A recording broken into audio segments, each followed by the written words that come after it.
And this time, the edge over the wicket. What a moment for Sam Curran. What a moment for England. What a morning it has been for them. Well, he's off on one, Sam Curran. Over the wicket. He's persevered around a change over the wicket. It's significant. Almost a lap of honour. Oh, it's outside. Does he have to play? He feels for it. No, he doesn't. Dramatic end to this morning session. Sam Curran probing round the wicket. Over the wicket has done the trick. He's off on one. Oh, how big is this wicket? It's as big as they come. Kohli 20, 55 for 3.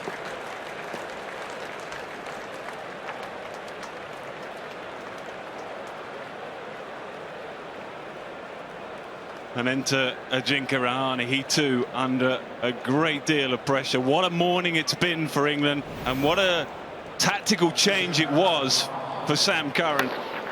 Bowled most of his deliveries round the wicket. He just made a change, and in the end that change made Kohli just have a little push at it outside off stump. Change of angle and a pretty simple catch for Jos Buttler. England are right on top of their game this morning.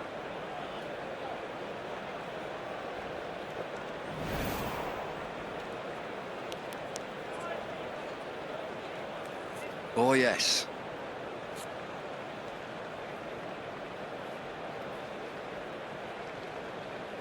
Now Rahane has got a tricky 5 or 6 minutes here. India lead by 28. They're 28 for 3. Well, all of India and India fans are just holding their breath right now. They've got two players that they've seen score so many runs over so many years. Both will feel very vulnerable right now, and it's a very difficult position for them with lunch here on day 4. Precarious situation, but two class players over a long period of time. He scored a wonderful 100 here in 2014, Ajinkya Rahane, and he'll be hoping he can do something like that again now. Attacking field, as you'd expect.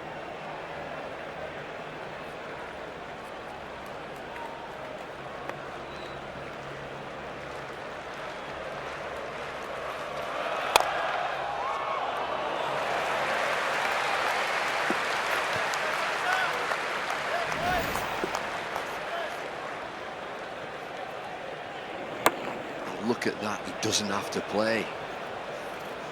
Uncharacteristic. That's a great scene. Just shows what it means.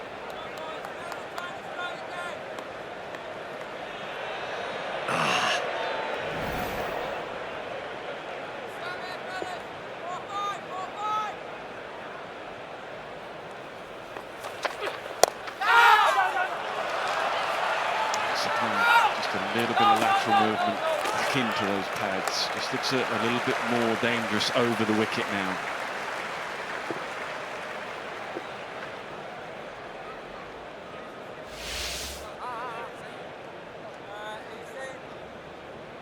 England working well. Lead is 29 for India. Field changes again, and it's 2 catches. Sibley, the vicar of Sibley in there at silly mid-on. Jimmy Anderson, short mid-wicket.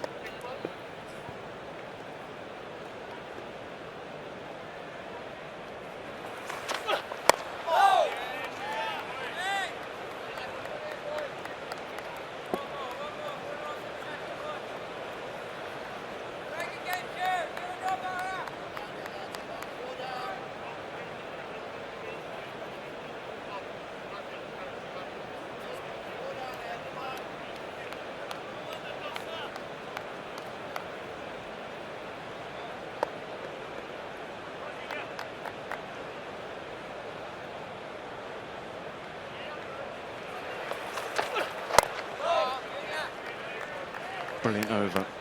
56 for 3. The main event viewers are leaving us now. They're going to Super Sunday. If you want to stick with the cricket, go to Sky Sports 100 channel.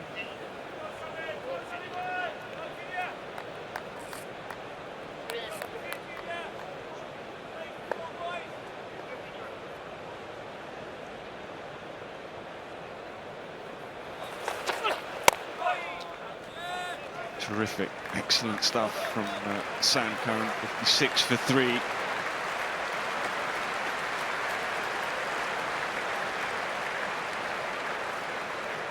One more over before the lunch break. Jimmy Anderson has been to the fore in that spell from Sam Curran, in his ear all the time.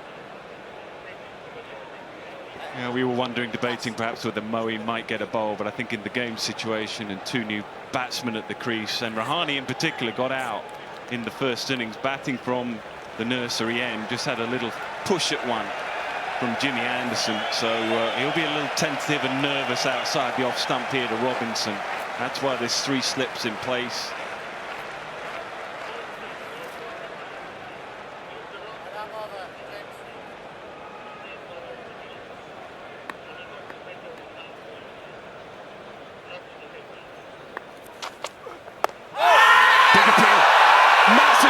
From Robinson and from behind the stumps, but nothing.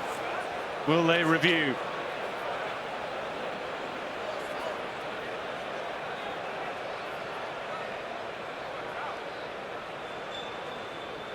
Time's running out. Time's run out. Wasn't convinced enough.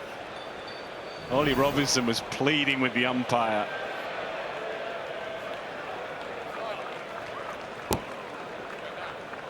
What do you reckon, umpire Lloyd? Missing. Umpire's call at best. It's jagged back down the hill. Huge appeal. Umpire call at best. Pitches, nips back, missing. Decision. No! Real examination here for Rahane. Never easy as a batsman. You come in for the last 5 minutes of a session. Just want to see the length. I think it's full enough. It is. Always interested if you can catch batsman on that knee roll, anywhere around the knee roll. Jagged back, didn't it? It pitched and nipped back at the right-hander. Excellent decision.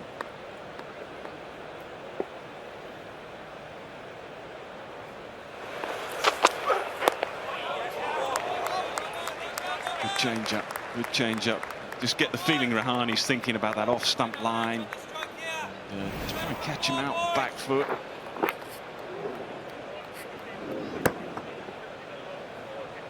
He's got 3 deliveries to negotiate.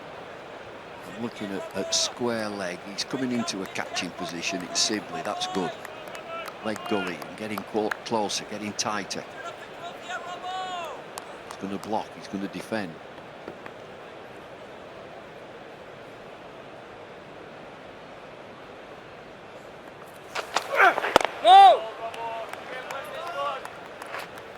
He got there eventually. I was watching Sibley. I thought, you're too deep, man, you're too deep. But he's one of these, he wanders back.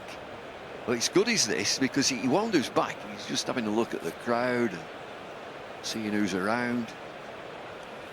Just check where he finishes. It's a great time, isn't it, to be a fielder? We've both been lucky enough to be in this, but you kind of sense that something is going to happen. As a fielder, wherever you are, short leg gully there, Sibley, Hamid in the slips, you just feel something's going to happen.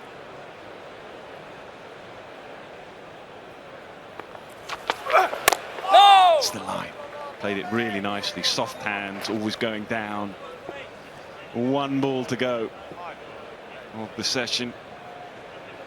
Well, I'm watching him again, Sibley. Obviously, we track the ball for the delivery, but he's done it again. He wanders away, he just wanders down there. He don't finish anywhere near there. When the ball is into his delivery stride, he's in close, in a catching position. Just has a bit of a wander around.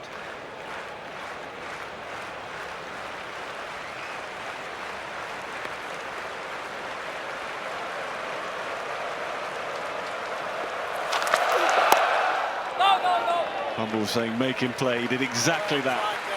And he survives for now. Very testing afternoon session coming up for India. Claps all round. And a huge round of applause here for England. They've had a dream morning. They really have. They've got the ball moving around. Joe Root has had an excellent morning as captain. He's manoeuvred his bowl as well. And all the pressure is on two batsmen who really need a score for themselves and for their team. 56 runs, but more importantly for both sides, 3 wickets in the session. He bowled well, he bowled quickly, bowled aggressively. And the wicket of Rohit Sharma in particular caught on the hook. About 40 minutes for India just to gather themselves.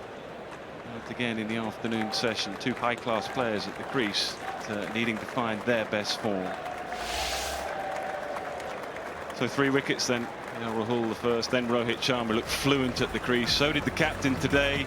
And a brilliant bit of bowling from Sam Curran. So 2 for Wood, 1 for Curran. And they lead by 29. England have been on the move. Not seeing Moeen Ali, not being required. No wickets for Anderson, that will change. Mark Wood, excellent. Sam Curran, oh, that's a golden wicket. That is where we are. 364 plays 391, plays 56 for 3. Mark Wood with a couple of wickets. So a dream morning session. India though lead by 29. And then of course the big wicket, the big fish just before lunch. Virat Kohli going to Sam Curran's first wicket of the series, but a big one. Mark Wood started things off. He got rid of KL Rahul and Rohit Sharma from the nursery end, so no surprise to see him standing at the end of his mark now. 2 slips, a gully, and for Pujara the usual short leg and leg gully as well.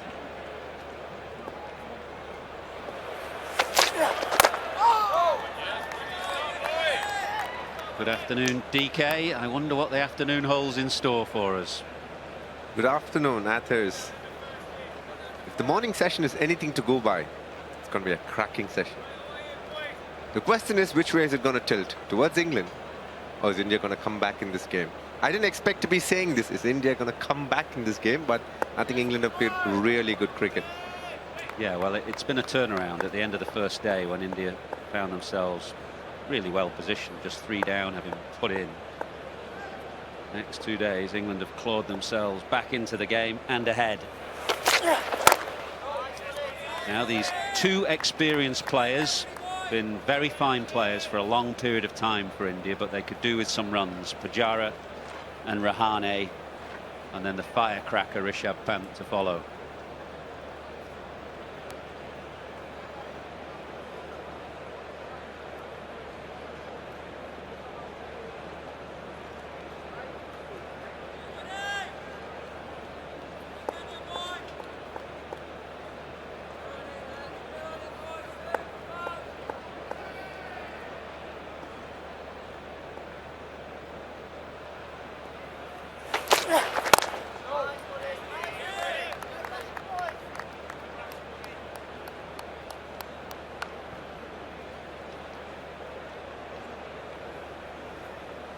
(2021) has definitely not been his best year so far.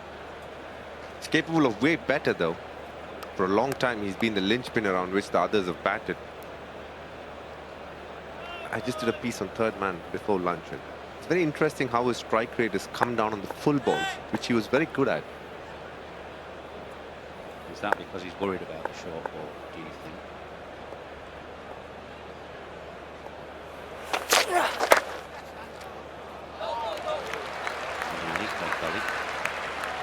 Yeah, that exact field position has caused him a bit of trouble over the last 6-8 months. Australia did that a lot, where they kept going hard at him, at his chest, and then he in turn was slightly, his weight was on the back foot, so when the ball was slightly full, he was late on it, got caught behind a lot.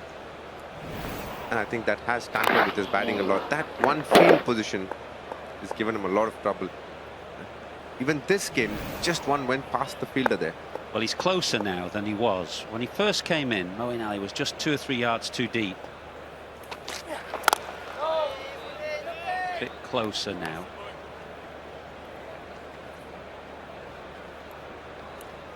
You don't play 88 tests for India, or indeed any country, as a top order player, unless you have got A, a sound method, and B, a strong mind. And that's what has to carry Pujara through now. Confidence in his method and that resilience and strength of character that he's shown time and time again. You don't have that numbers without being good.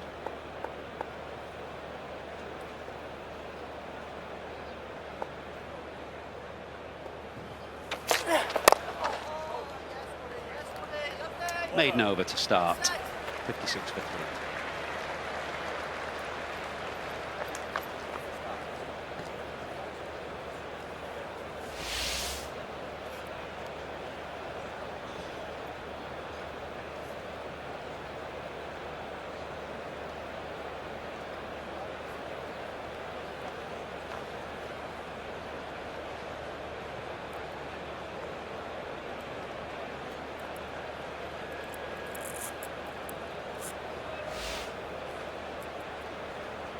Anderson bowled a 9-over spell at the start of the day.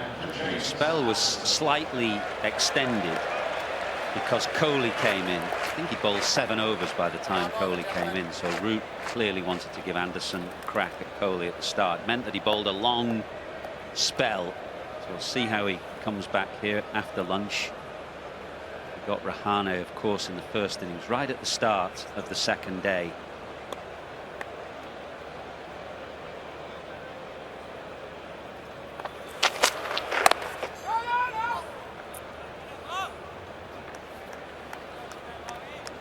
That India were really well placed at the end of the first day, and then at the start of the second, Rahul hit his second ball to cover. Anderson got Rahane with his first ball, and that's when the game started to shift.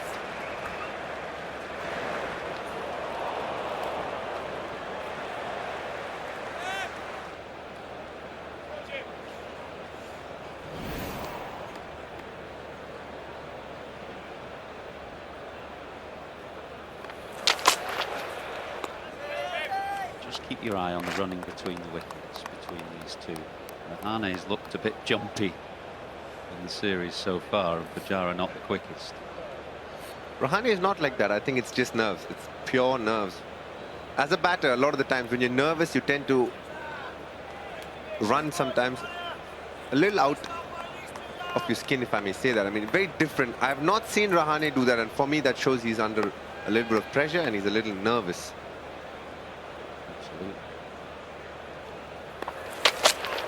No! But like Pujara, he is a very fine player and a very experienced player. He's playing his 76th Test match. Struggled a bit in 2021 like Pujara, but has a record behind him and has a record on this ground as well. Made a brilliant 100 in 2014.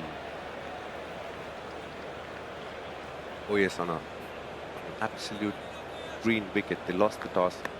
Ajinkya made one of the better hundreds by an Indian at Lord's for sure.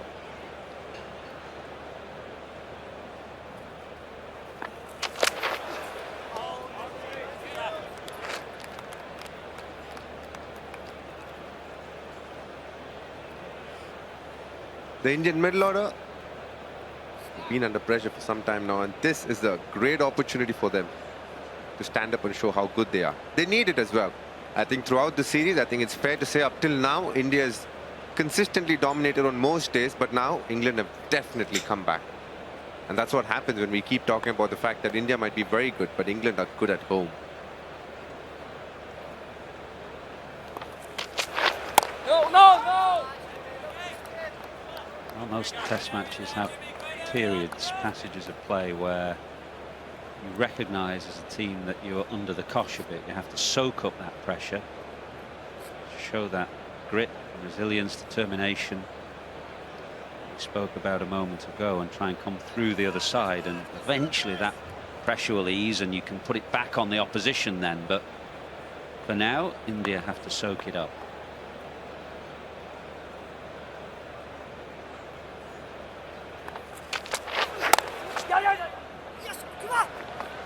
Good quick single, and Pujara responding immediately. 57 for 3.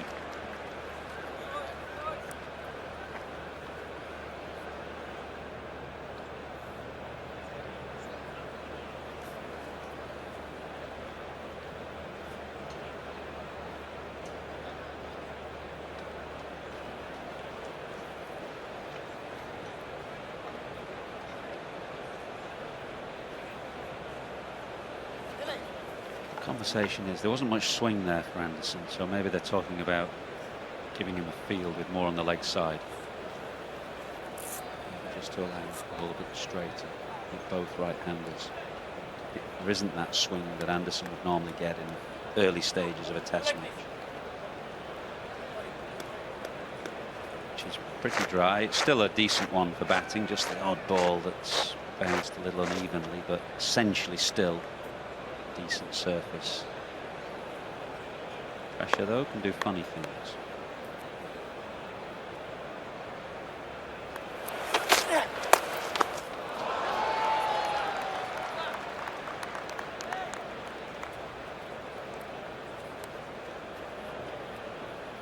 Interesting dismissal of your old mate Rohit here today, given that that's how he got out as well at Trent Bridge. When you're an opener, you've got out to 2 short balls, you kind of know what's coming for the rest of the series.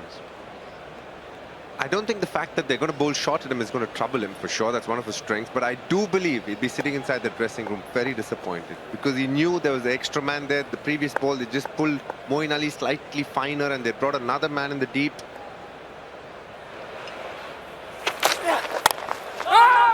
And even after having all that evidence which suggested that there's going to be a short ball, he still went for one. And I know he's somebody who plays the shot really well, but what he prides himself on these days is to play the situation well, and I don't think he did that in that occasion.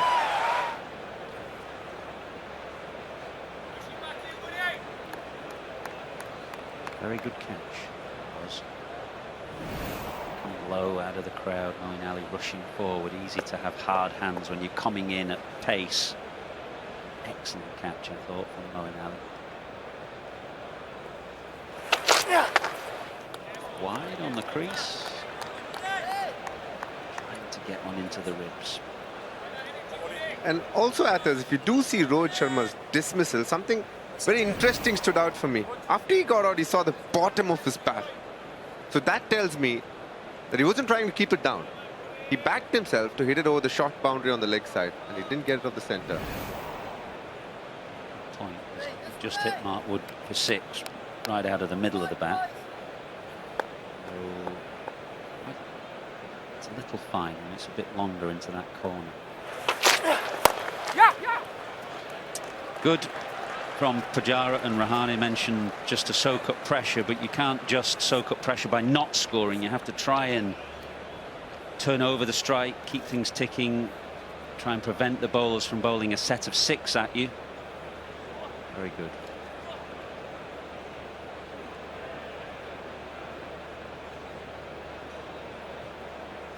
The one thing that you will get from Rahane is a lot of intent. He's somebody who's a much better player of fast bowling than spin bowling, is what I would say. And he's somebody who puts away the bad balls as well.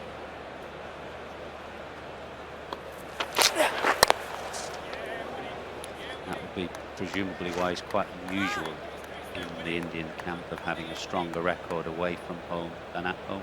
I think so, definitely. I think he's a very good player of fast bowling. He plays off the back foot much better than he plays with the front foot. And his strength is his ability to score under pressure. And here is a great example of the Indian team being under pressure. And hence, I would definitely put my money on Rahane doing well here. Well, let's put it this way. He's done it well in a lot of situations. It's a commentator's curse if ever I heard one coming.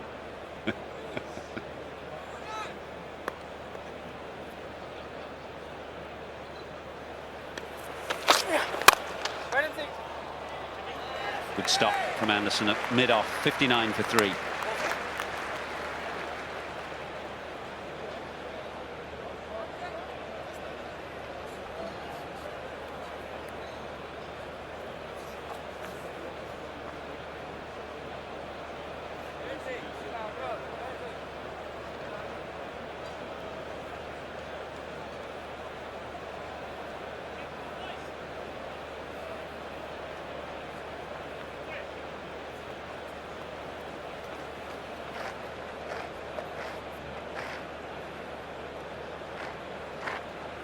Everybody's been so fantastically generous throughout this game.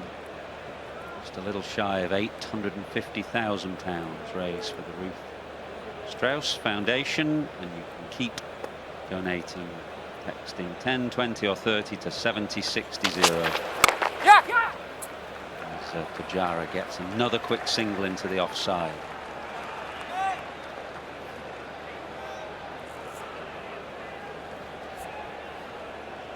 Details, if you wish to donate again, text 10, 20 or 30 to 70 600.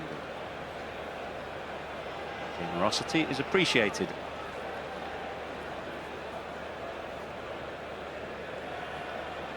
He's had enough of these short singles route. He's put a man now short into the offside.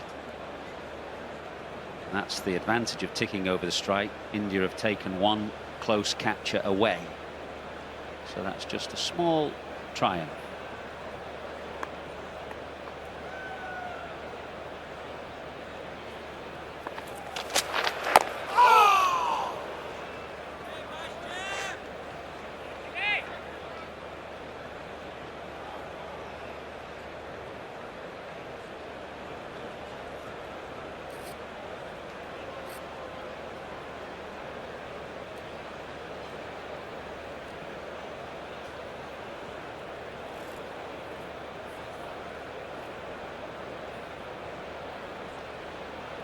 Umesh Yadav and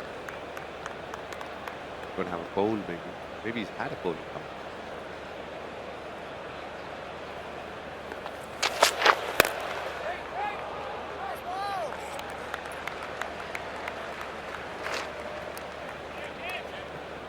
And to Umesh Yadav's left is Raghu.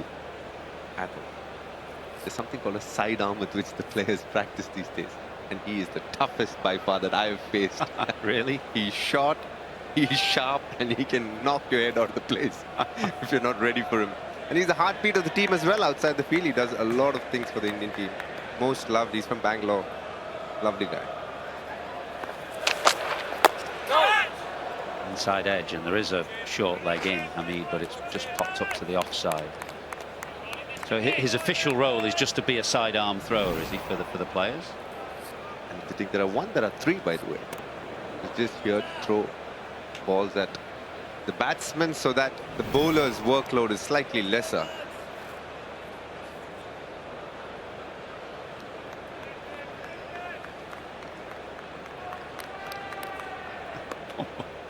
Bumble suggests his official title is Director of Sidearm Facilities. Used to have to throw to each other back in the day. Just don't know how lucky these lads are.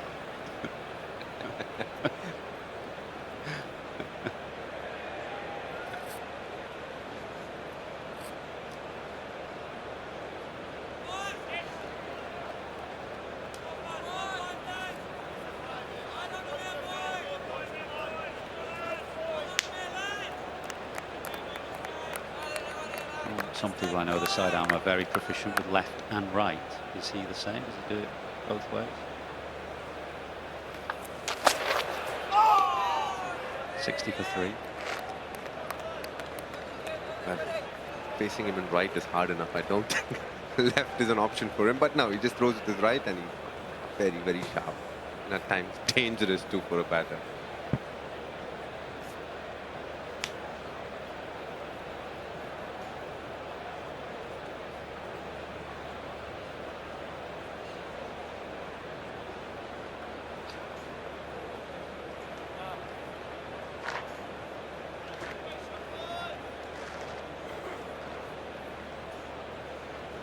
Feet up for a fast bowler who got through a fair few overs and well with Siraj.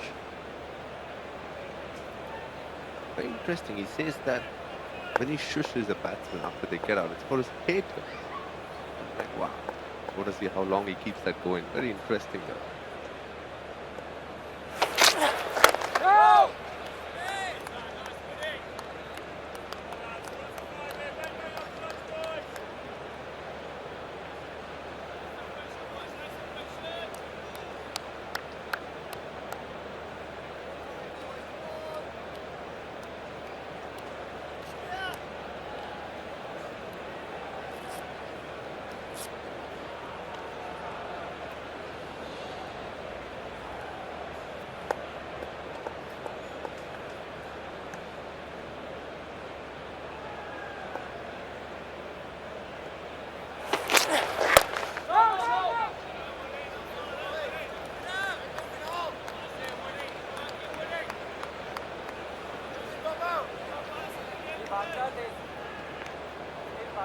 Well, in the morning there was a bit of showers before the play started, but right now it's warm, sunny. It's about as good as it can get to bat. Few lovely looking hats out there.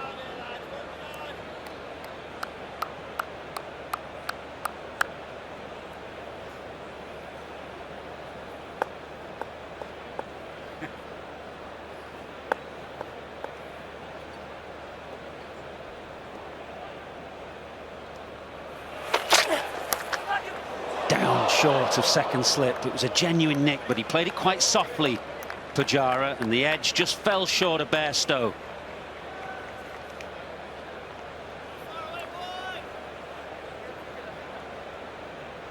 It's been something that Pujara has done a bit, where he's not moved his foot, just got his hands to go away and follows it with his hand.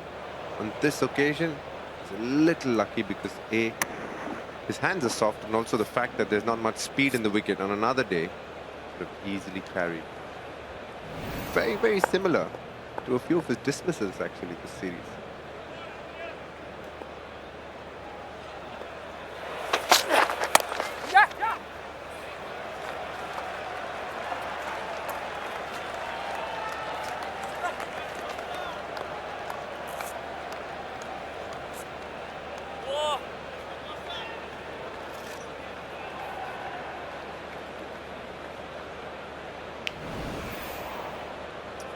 Yeah, first innings was similar, wasn't it? Defending, but a little bit away from his body. That happens at us because he's looking for the one that's coming back in, and a lot of the time slightly short. So what happens is you tend to make sure you don't get out for the ball that's coming in. So when you see the ball going out from your eye line, you tend to poke at it with your hand.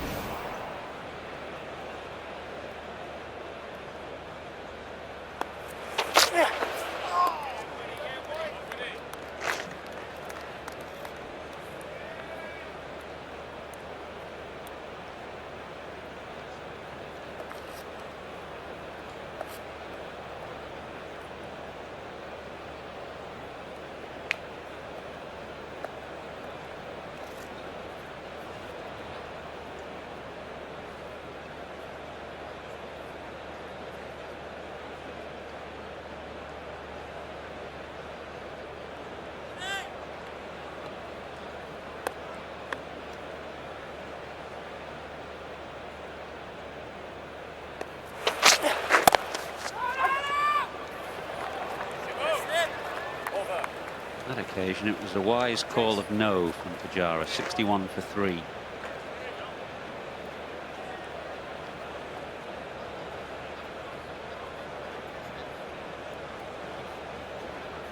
Others, tell me honest, 60 balls, 6.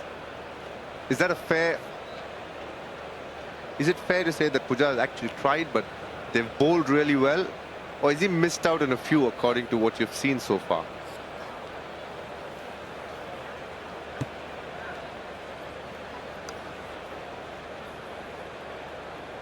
I think it's a combination. England have bowled well. I can't think of any rank balls that Pujara has missed out on. But he's clearly so intent on defence. You know, he's a defensively minded player first and foremost. He's thinking about keeping the ball out and then looking to score, whereas Kohli, say, is the other way, looking to score, and if he can't, he'll defend. So it's obviously a key change or difference in mindset.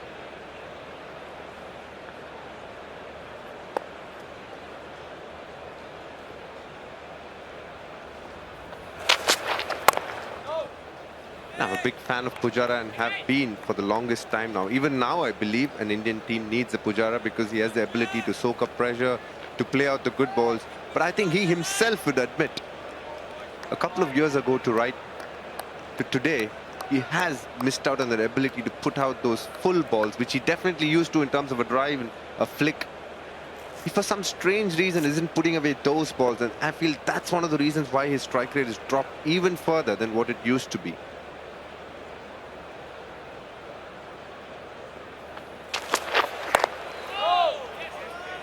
Lovely moment before lunch when he finally got off the mark. His 35th ball. It's probably the biggest cheer of the morning, and he smiled and gave a glove punch with Kohli at the other end. Terrific.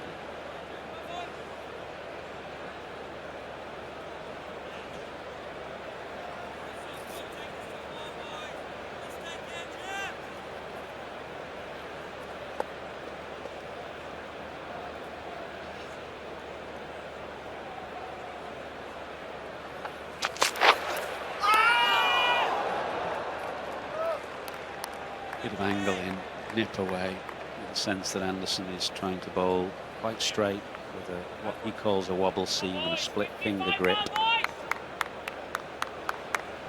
Similar to the way that he got Pujara out at Trent Bridge. Angle in, nip away.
.61 for 3.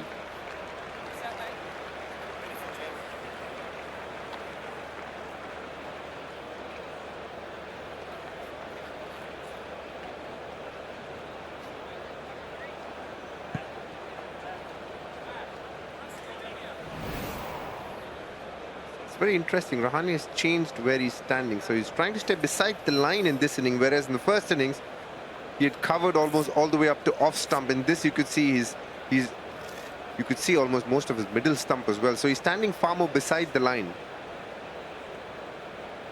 Bit old school, Athers. Not dissimilar to Joe Root.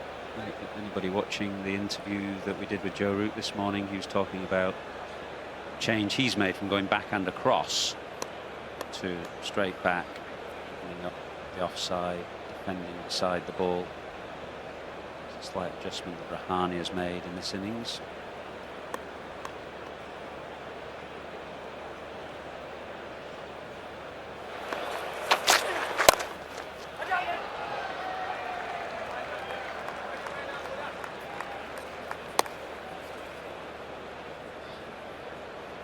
I remember this piece that you and Nasser did on county batsmen and why they come in these days a lot more, and hence the LBW has become more of an option for them. And that's mainly because to know where your off stump is. If somebody's doing the opposite of that, staying beside the line, does that mean they're worried about the LBW as well, you think? Each will do things for different reasons. That piece we did on batting and off stump, that's crept into the county game, and particularly talked about batsmen who are getting their front side over to off stump as well. Johnny Bairstow is somebody who's made an adjustment, goes back and across with his back leg, but he doesn't block himself off. He doesn't get that front side in the way. That's where you do get into trouble. Root has gone back to what he used to do, staying beside the ball. Feels he can still defend well, but he's got more options to score, particularly through the offside. Opened up the offside for him again.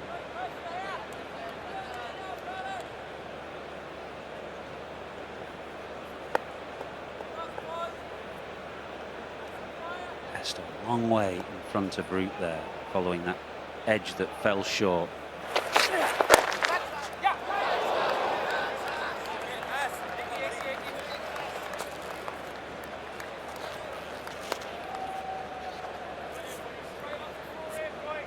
Dealing in singles at the moment, Pujara.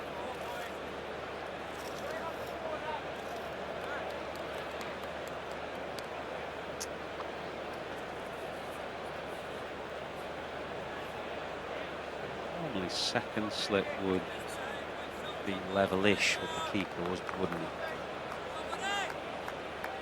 Jobs Butler, Root a yard or two behind, but Bairstow definitely has come up.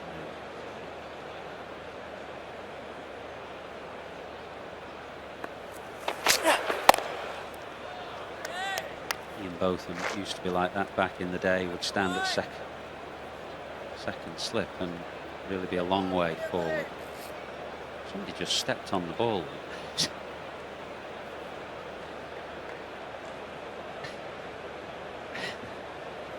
Anderson's looking at that ball askance because England worked furiously on it to get a shine. Burns inadvertently stood on it.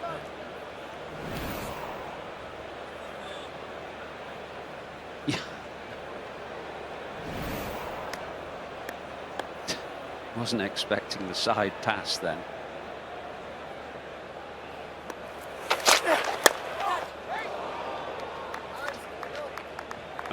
Suddenly starts hooping around corners, DK.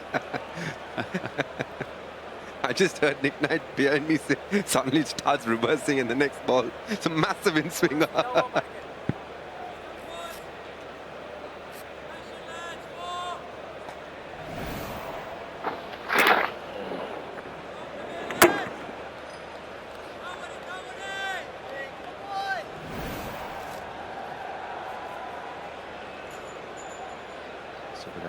Spider cam showing us Bairstow's positioning.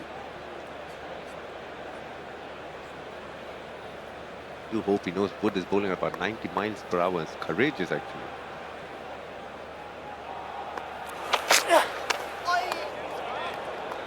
Quick ball to finish the 32nd over and a quiet start after lunch. 63 for 3.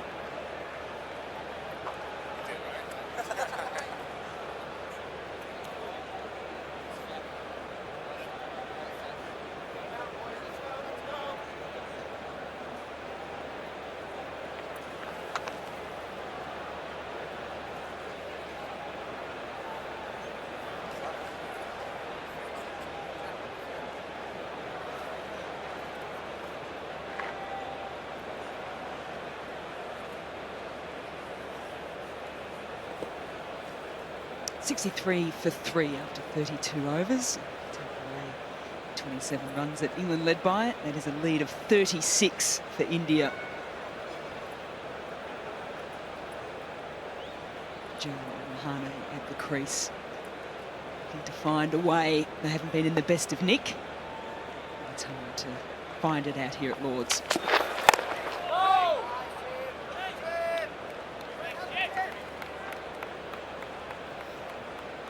What have you made of the time so far after lunch, Nick? Two players out of form, trying to find form, spending time at the crease. England, I don't think, will be overly concerned by that because the game's not really moving away from them. But at the same time, we've all been in bad form for a number of days, weeks, months. You hope that the longer you spend out there, the more your rhythm comes back.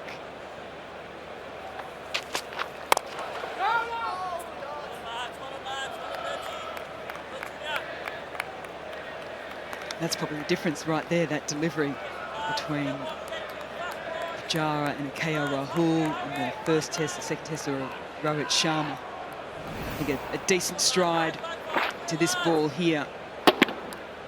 It's a punch, isn't it? They probably wouldn't have followed through with the shot, but they probably would have found the gap at cover. Pujara, a tentative first step. Shortens up the length a little bit, defends.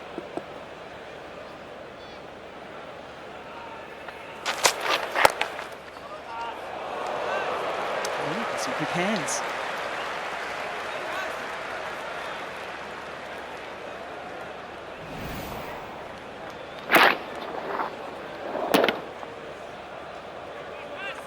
Usually the job of the junior pros, when you first come back into the team or into any team, it's just put the helmet on, young lad, and spend the day in there.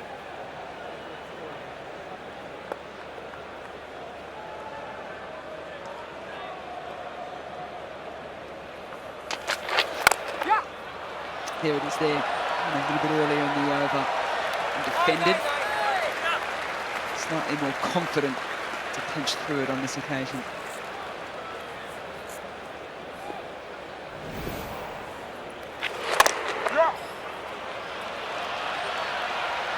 When you first got in the England side, where did you feel? I was lucky. I had a bit of a reputation as being a decent slipper, so I was lucky that there was a requirement to have a slip.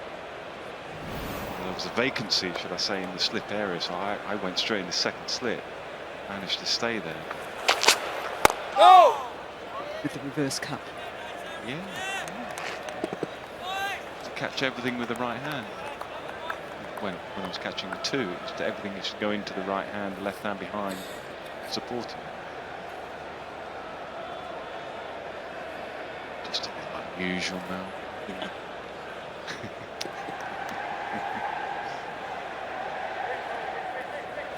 Would you coach it that way? No, it was totally natural. If it comes naturally to you, then you'd encourage it, wouldn't you? No!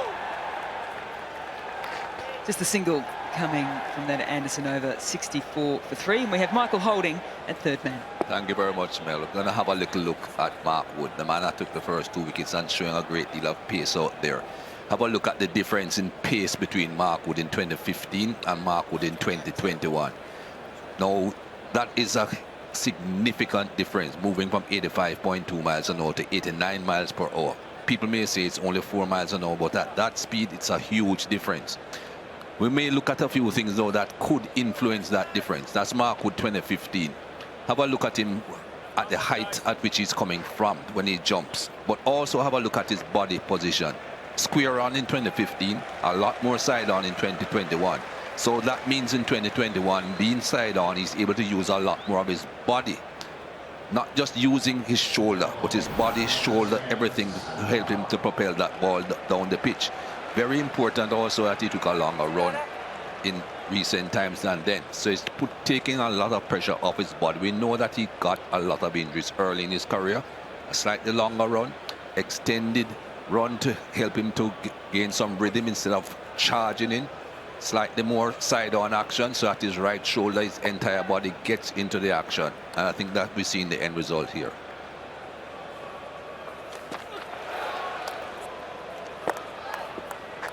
Mikey, I'd love to get your thoughts on just a couple of the key elements to bowling fast. I think one of the first ones is you've got to want to do it. It's a hard task, isn't it? Yeah, it's not an easy job. Obviously, it's hard work, and it takes a big toll on your body. But if you can distribute that workload, Mel, over your entire body, as much of your body as you possibly can, that means you're going to not have too many injuries. If you put the workload on any specific part, your back, your shoulder, getting more than the rest, then you start breaking down. The other thing I've noticed too is that, from fast bowlers right across world cricket is they tend to be still quite lean. Yourself, you look at Dale Steyn, those kinds of bowlers, so they're not big, bulky players by any stretch of the imagination.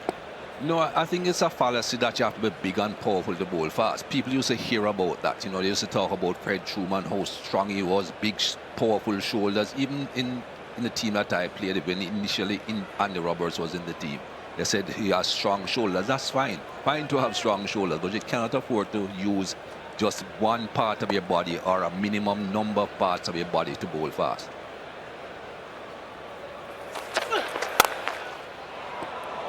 That's good fielding. Really good fielding. So there's hope for you, Nick. Yet, no, lean. No, I haven't got shoulders. Yeah, okay, that's it is. No chest and no shoulders. Thanks, Mikey.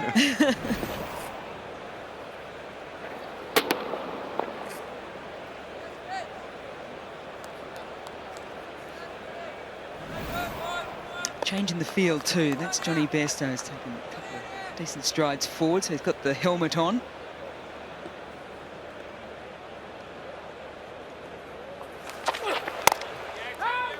Just to pick up from Mikey's point, as a batsman's perspective on quick bowling, I'd say there's a big difference between someone who can bowl 85, 87, look at the speedo, and you've got a number of bowlers that can do that around the world, domestic cricket. When you start hitting the 90, 95 mark, That's a massive difference. I mean, 80 to 85, not huge, but once you start hitting the 9s into the 90s, it really tests your reaction time, your balance. And what you have to remember, Nick, is that that was average. 89 is average. He does bowl a few slower balls, so that means the quicker balls are bordering on 95. I guess with Mark Wood, I mean, watched him in his first spell in this Test match. It was quick. It was up in the 95, I think, at one point when I looked. But perhaps not with the accuracy, because he hasn't been playing that much. So he's got energy, he's raw, he's fresh. I guess the balance, Mikey, is how much they need to play as well. 64 for 3. In order to stay fresh, but also have that rhythm at the crease when you're running in. I think each individual is different, though. I didn't need to play a lot. I didn't want to be playing a lot. You know, people talk about going into the nets and bowling. I spent, what, 6 years at Derbyshire. I went to the nets once. And it was to help Devon Malcolm, nothing to do with me. I just wanted to run to keep myself fit. I didn't have to worry about bowling. Some people, they want to be continuous in bowling. BP used to talk about that all the while. Getting balls into your body, bowling. That wasn't really my way of doing it.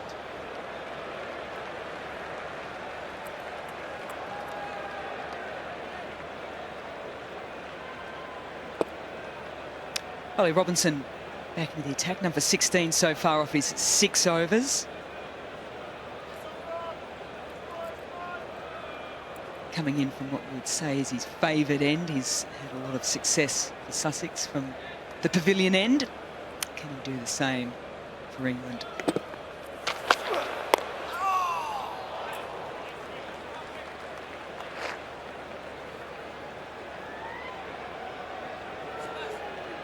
One of the things you notice from Ollie Robinson, he doesn't give you too many siders when he comes back into the attack. He's pretty much on the money straight away. Yeah, I remember seeing him play over the years down at Sussex, and you just watch him warm up and you watch him play, just an effortless action. Just looks very natural bowler to me. Some bowlers, when you watch them, it's a bit of an effort, get into the crease and then deliver it, but for him it just looks effortless. It's very natural. Quite a bit of work with Jason Gillespie, obviously, down at Sussex. He was coach there. On the pull shot, and plays it very nicely indeed. That'll give Rahane some confidence.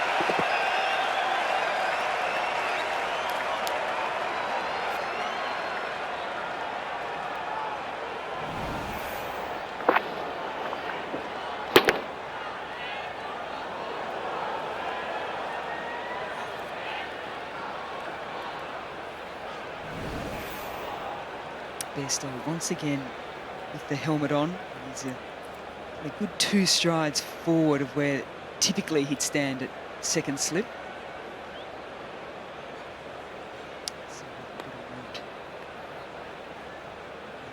Deepish square leg in play. No! Just to finish off that fast bowling, Mikey's points there on third man. He found the most difficult bowlers to face weren't necessarily always the quickest, but the most unorthodox actions. Think of some of the bowlers over yesteryear, Alan Donald, Brett Lee, who were very, very quick, but they had very orthodox actions. So as a batsman, you've got a good sight of the release, whereas you look at Wasim Akram, Shoaib Akhtar, those type of bowlers, you're struggling to get the release point. Oh, shoulders, arms.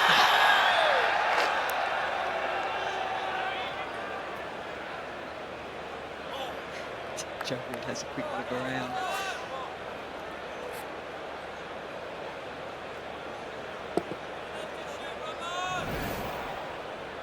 Still not 100% sure, is he, Rahane, on angles of deliveries coming into him.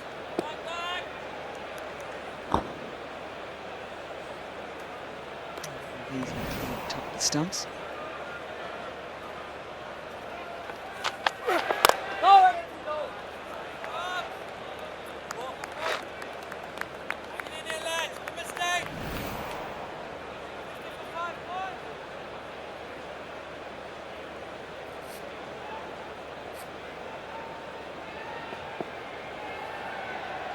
You see batsmen do that more in the southern hemisphere. It may have been misjudgment on this occasion, but you can play, of course, as a batsman on length. But I don't think that's advisable on this pitch because some are keeping down. Oh, he's gone again, and once again it tails back in. Just missing off stump. 35 overs gone, it's 68 for 3.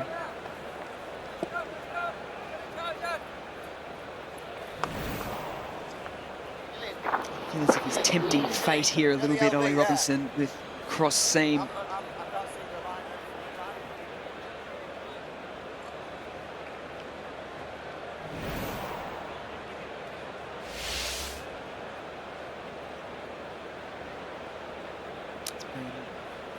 Brilliant bowling from England.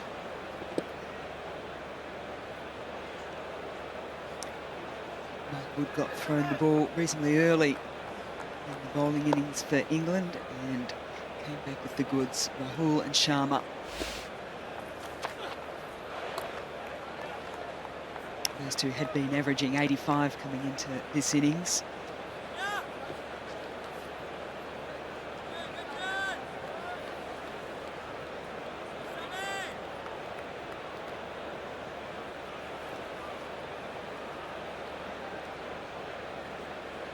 Imran Tahir got Virat Kohli. Sorry, he celebrated like Imran Tahir. It's Sam Curran. Ahead of myself. And off he went. Team couldn't catch him. Sam Curran outside edge of Virat Kohli. That 5th stump line once again. And go on, catch me if you can.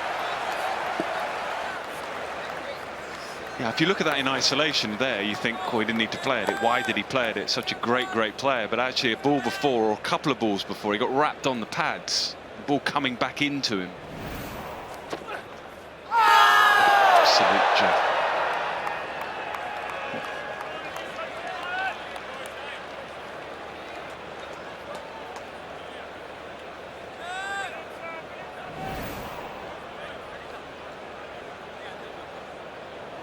Using the seam there, the pitch. Spoken quite a bit about the lack of swing. So Curran can't turn to that, needs to find something else.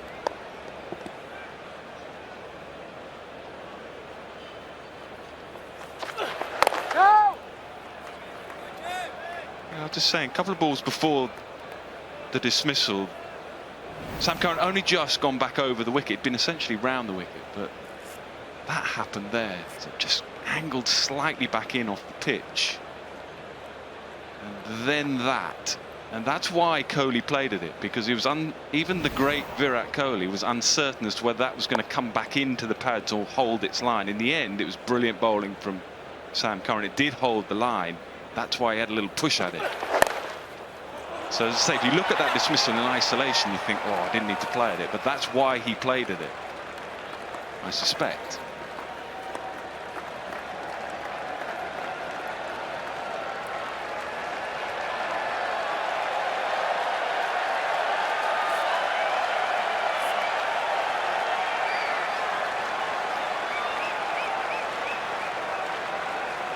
I think you could look at probably Jimmy Anderson more so than anything else in terms of the build-up to wickets.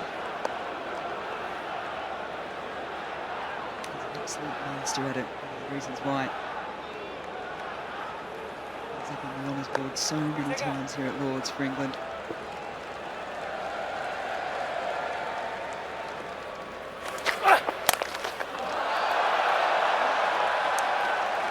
Just been popped back on the boundary line. The short ball came in. Pujara picks up the single to see out the 36. 71 for 3.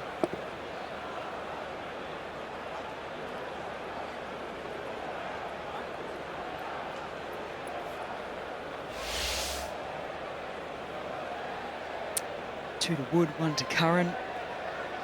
It's quite surprising, isn't it, that we haven't seen wickets for Anderson or Robinson, who've been so good through the series so far. So it's not as yet. No, but I was talking before lunch about the fact that Sam Curran's now over the wicket. It's just loosening the surface for the off spinner to bowl, potentially at pavilion end. to the right-hander. So it's a dual effect, really.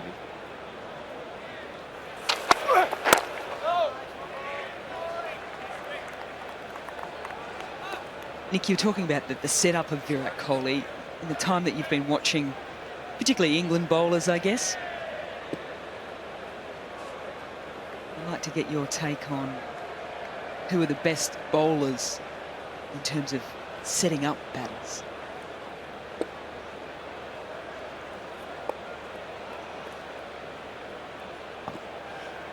Good question, that.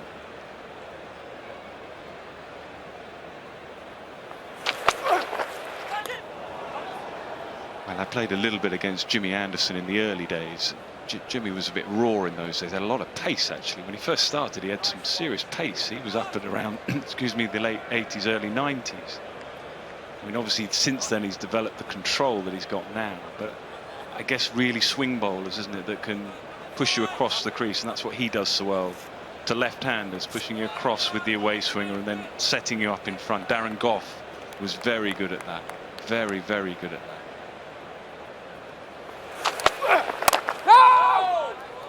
You're more line bowlers, so you think of someone like Glenn McGrath, who's a terrific line bowler. He wouldn't so much set you up, he would just monotonously attack the off stump. Wasim Akram had the ability to set you up a little bit because he had that ability to swing the ball late.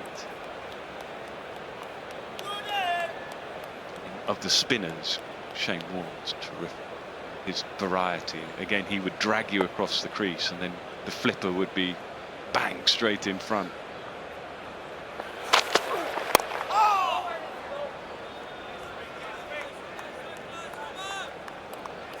I suppose then the question also is it coachable? Is it something that's just innate to some people as they're growing up? I guess it's coachable. It's awareness, isn't it? As a bowler, you become aware of what you're capable of. I guess it comes down to control as well. It's all right having the idea of being able to do it, but unless you've got the control and skill to be able to carry it out, it's a different thing, isn't it?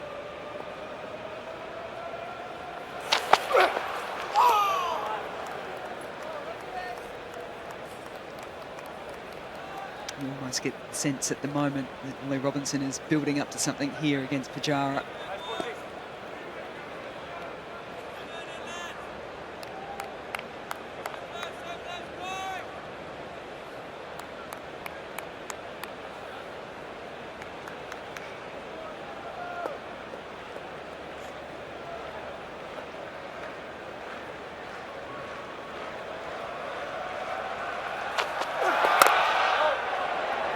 Solid in defence. 71 for 3.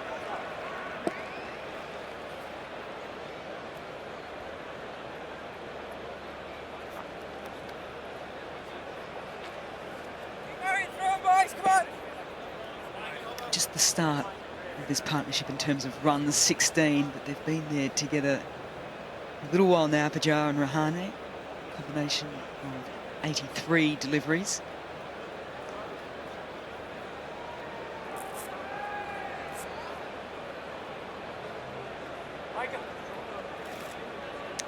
Curran to continue from the nursery end.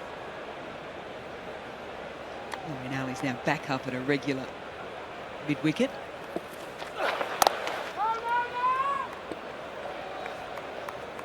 Rahane, we had a look at his run-out stats. I think it was the first 105 innings, I think, off the top of my head.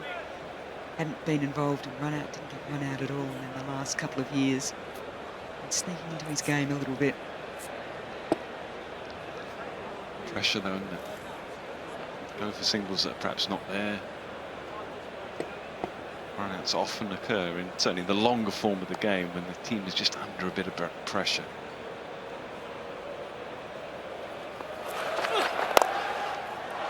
Gets in the pads and Rahane is not going to miss out on that. It's nicely timed.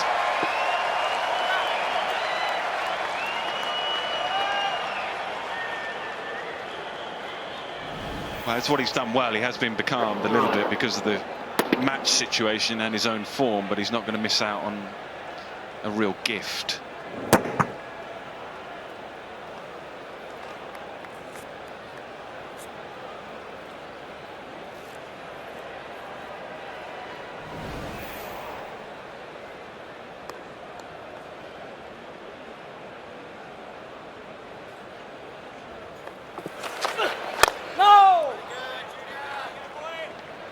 think one part, you're right, is pressure. I think the other part is the way in which this Indian team has developed underneath Virat Kohli over the last few years as well.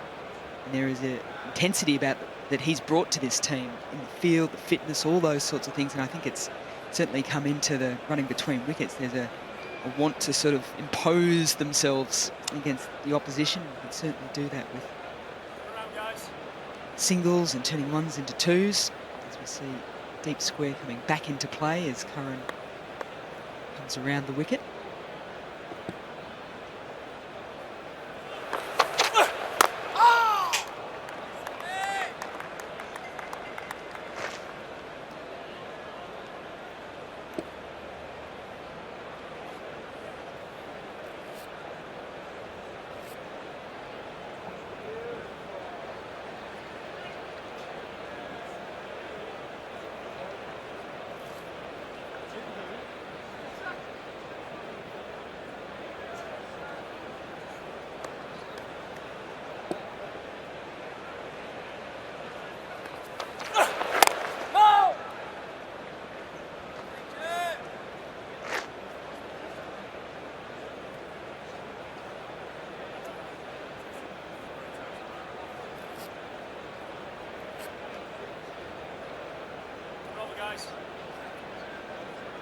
There's some special hats.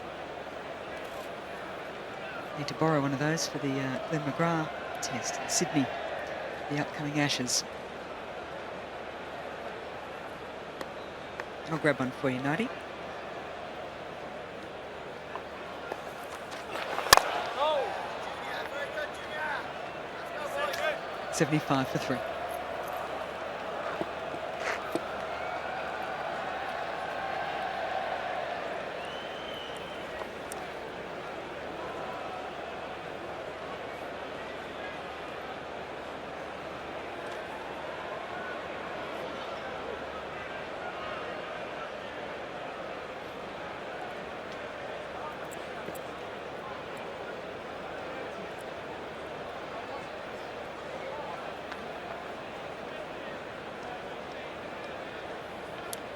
Go on, Nick, give us a wave. No, hasn't quite worked.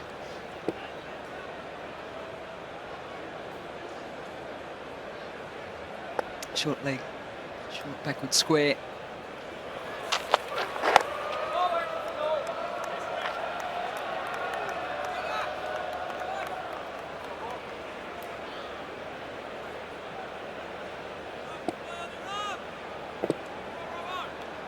You wonder how many times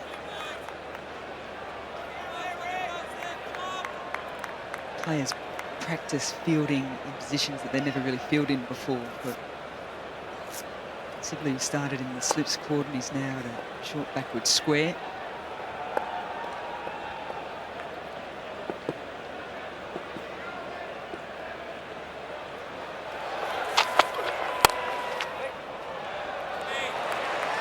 Yeah, handy. You can put him almost anywhere in the field. He's amazing, isn't he? He spent time in the slips cordon.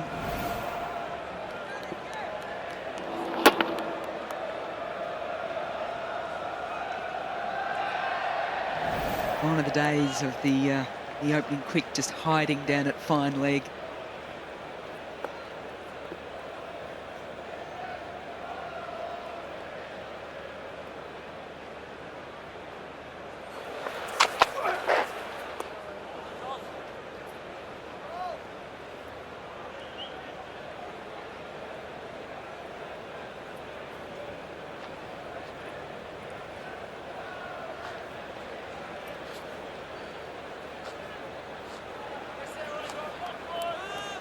Feeling pretty relaxed at the moment, Joe Root.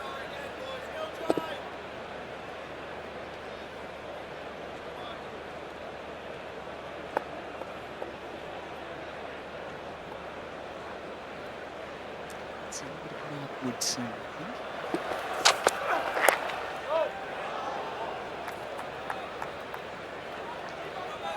That's almost the area that Pujara got himself caught up with against Australia on the tour 6 months ago. Yeah, that's why they had this field. That's why all sides most sides have this field, he just gets a bit closed off, doesn't he? See, in the end, he gets so far across that it becomes a bit of a battle to get the middle of the bat or the face of the bat on the ball.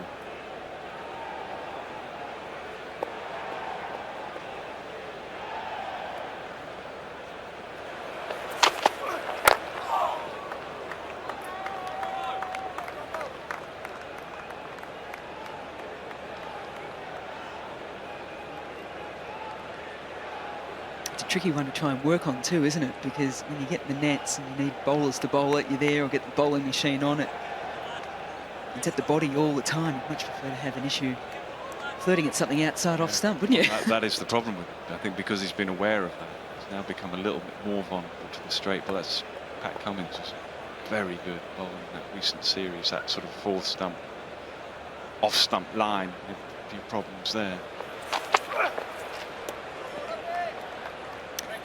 Happy to let that one slide by to complete a maiden at 75 for 3. And it's also time for drinks break.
We're in the middle of the drinks break here at Lord's in the afternoon session. And of course, this is the Ruth Strauss Foundation Day test. You have been so generous. If you would like to get involved and donate, you can do so by text. Text 10, 20 or 30 to 7600. We've had lots of people inquiring how they help and donate from overseas. We can't do that by text, but you can via the website. If you're overseas and you'd like to make a donation, go to the website. We've had 19 runs scored in the hour after lunch up to this drinks break. No more wickets have fallen. 3 though in the first session. First 2 to Mark Wood. This was KR Rahul feathering one through to Jos Buttler. Wood was bowling with real pace. Terrific battle with Sharma. Fantastic catch from Moeen Ali. Bit of a Q end from Rohit, but Wood and England had their second. So the 2 openers who've been so impressive in the series so far gone after 12 overs. So that was 27 for 2. And then this happened. It wasn't Anderson, it was Curran. And he was off, and they couldn't catch him. Swung the ball back in at Sam Curran, and that one he just ran down the hill. But no wickets, crucially, for India after lunch up to the drinks break.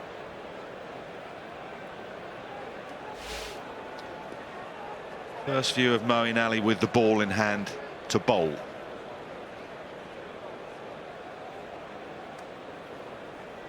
Slip short leg. There's no man on the sweep. There's a man at deep mid wicket and a man at extra cover on the fence.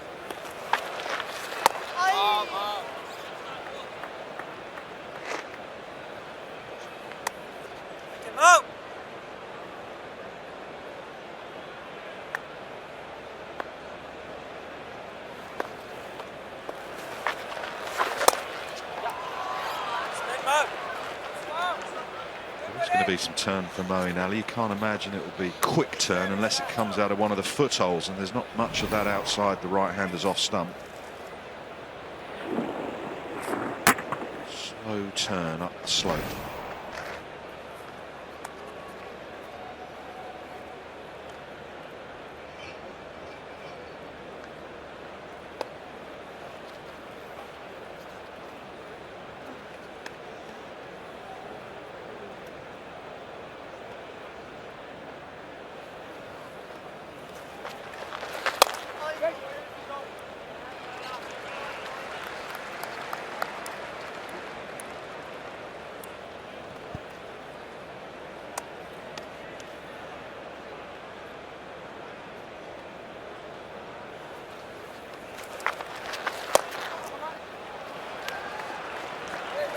Use of the feet from Pujara, 77 for 3 after 40 overs.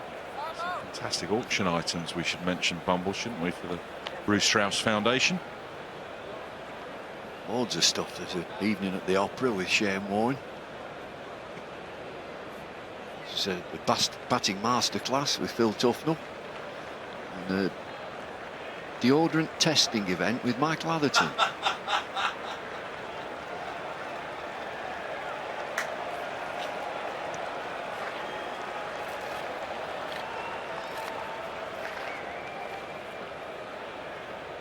What have you donated? I've donated in the past. Didn't we? We just done a shirt, haven't we? Are we doing a shirt? Yeah. It's the one next door. That's it. It's the shirt next door that we've all signed. That'll go 50p then. Well, get there eventually. Eric Idle's been on. Yes. And asking about how do you donate from overseas, and that's via the website. That's right, isn't it? And by the way, what the Romans ever done for us? Apart from irrigation. Well, I'll give you that. Education. Well, okay. Irrigation, education. Roads. Right. Other than that, what have they done? Sanitation. Well, apart from sanitation, irrigation, education and roads, what have they ever done for us?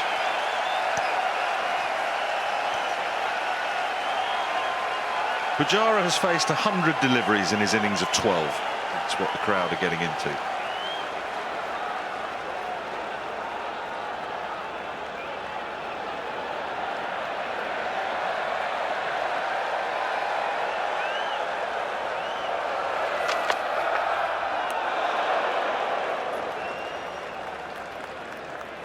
We donated NASA a few years ago, didn't we?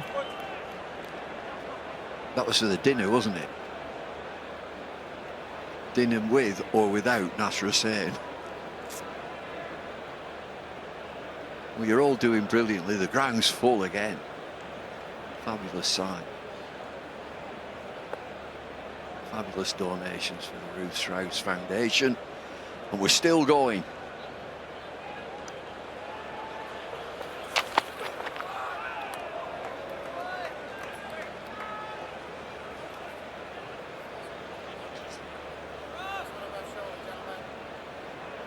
Well over £800,000 has been raised so far. So to all of you who have donated, we sincerely thank you. It's a fantastic cause, helping a lot of people.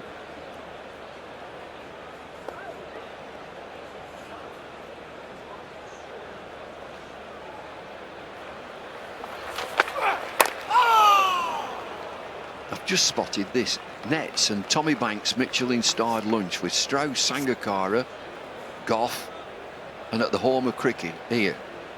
He's also got a fantastic restaurant less than a mile from where I live. Is that right? Got the Black Swan at Oldstead. Fabulous. And Tommy is the captain of the local Wednesday night league cricket team. He's a captain, Tommy. What does he do? He's an all-rounder. All-round. He's a good player. Is he? Oh, yeah.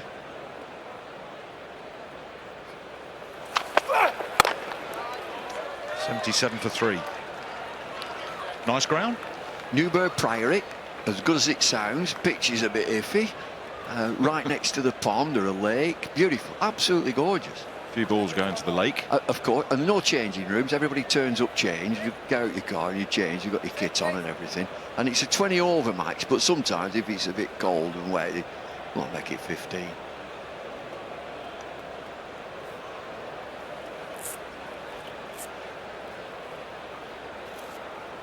Daddy daycare again with champagne this time. Well, it is Lords.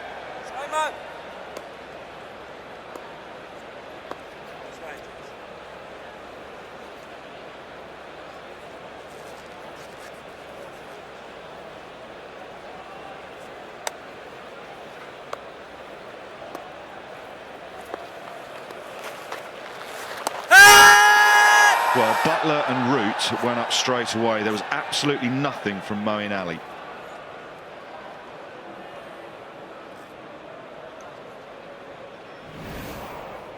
Bounce. Missing. Bit of turn though for Moeen. He's got protection there. Sibley is out at deep extra cover.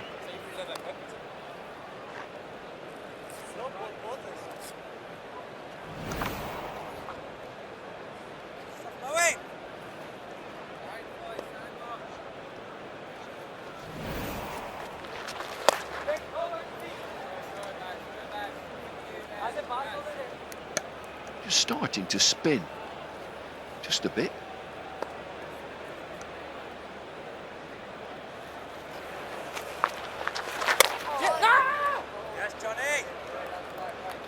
Nick Knight did our pitch report earlier this morning, and not all allowed out to have a look at it these days, but he said it was very dry compared with the first couple of days. Warm day in London yesterday.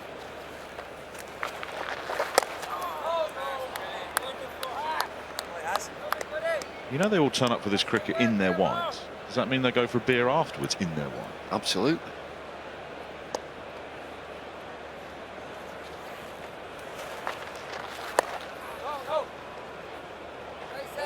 .78 for 3.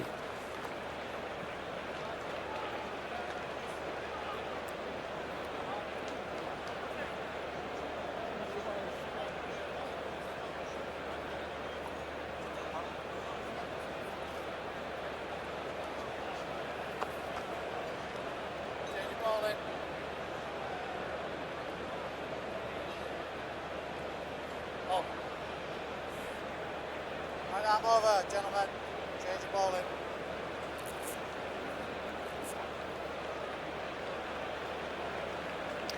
The commentary positions in the media centre here at Lords. TMS right in the middle, away on the left-hand side as we look at these pictures. And Mark Wood is going to return to the attack, but at the pavilion end.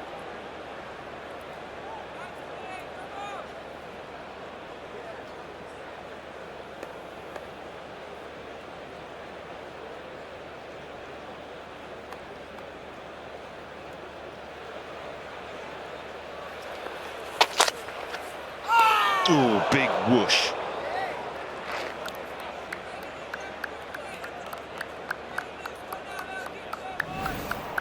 Be a short burst, will this, from Mark Wood. Clocks in at 85 miles an hour. He bowled 4 over spells. He's got a couple of wickets.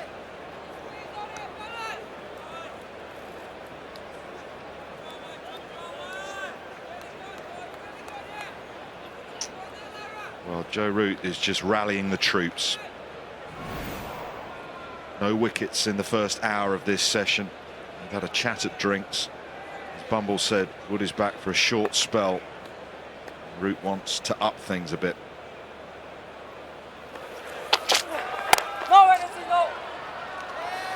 That's good. Very good fielding from Jimmy Anderson. Is that Jim there? It is at cover. You usually put a whippet there, don't you?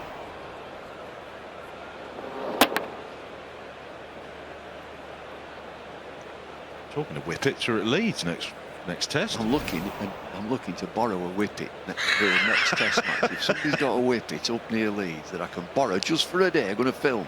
A bit of filming. As you do, you put out a call to borrow someone's wicket.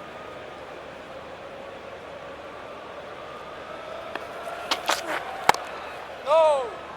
Why do you want to borrow a wicket? I've got a flat cap. Do a bit of a Yorkshire theme.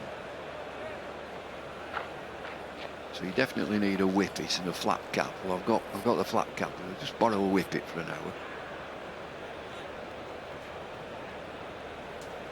Need a van.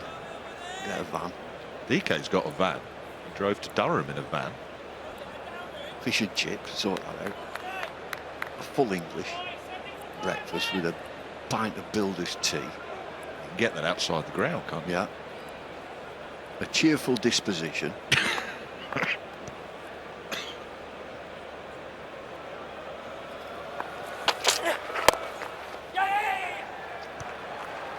Good running. Padlock wallet.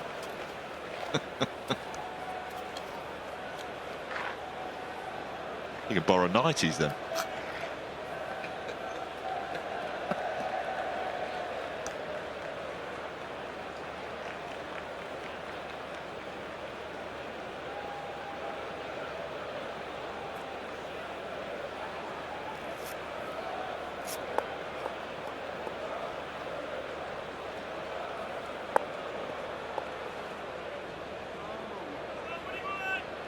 See Bairstow there, he's not short leg, he's at second slip, but he's so close, he wants that extra protection. Anderson again. Well, it's extraordinary. 39 years of age. Throwing himself all over the place.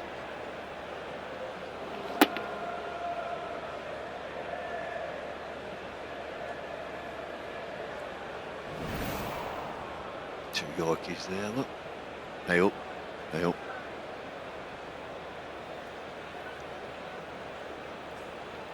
How much?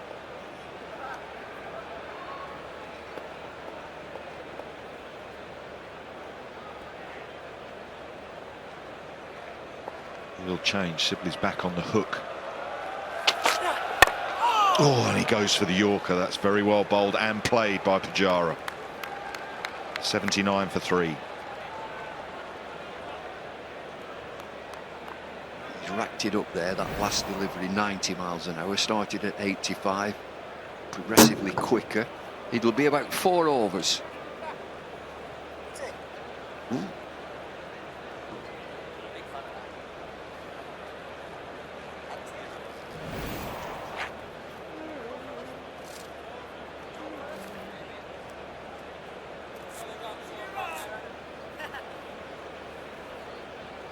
Well, that didn't take long. You got a wicket. Really? Yeah. Someone's just emailed us saying you can borrow the wicket.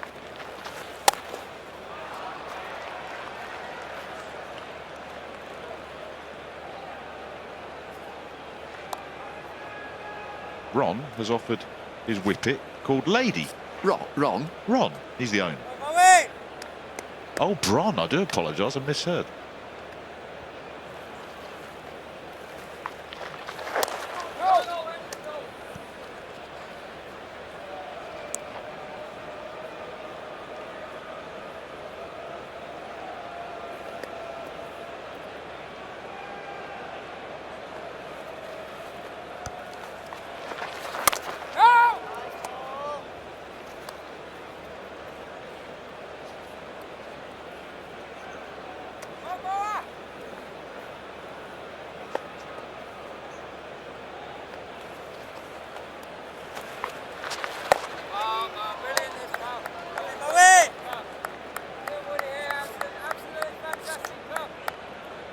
Is still revving.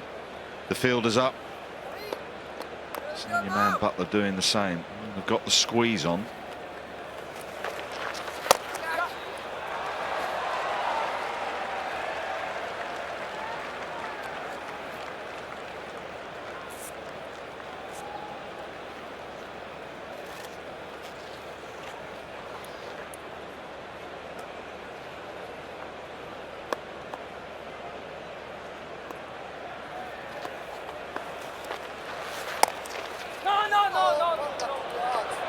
Oh, Pujara came a fair way down, but he's okay. He's scrambled back, 81 for 3.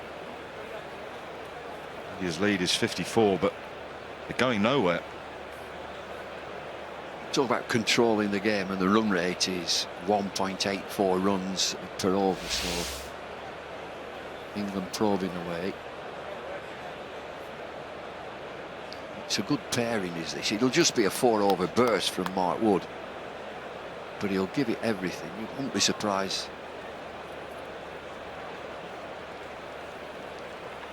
I wouldn't be surprised if we get into that 1-2 overs, a really short ball with the field set at short leg gully, and somebody on the deep square boundary. Second over of this spell for Wood. Sibley's come up to sort of leg gully.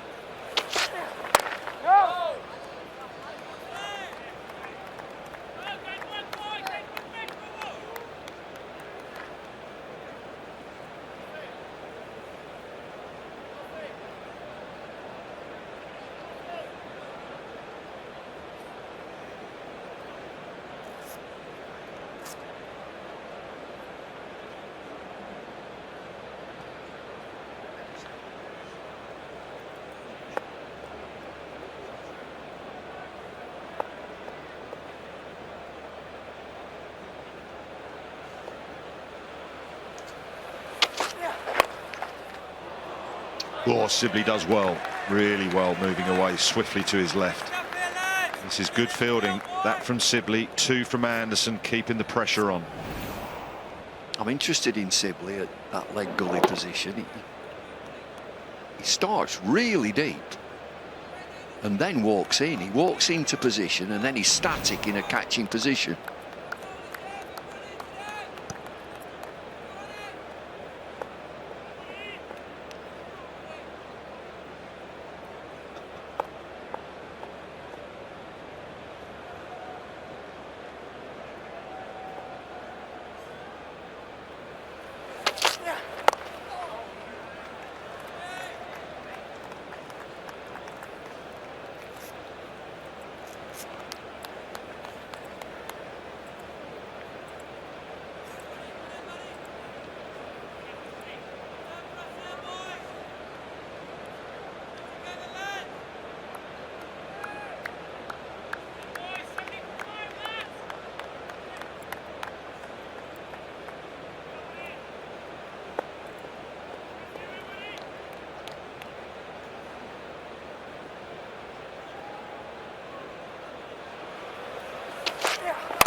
Runs through the leg side, and it's going to go all the way for 4 for Pujara.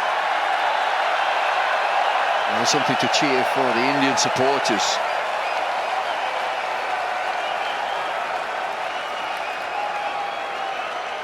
It's quick. It's just leg side.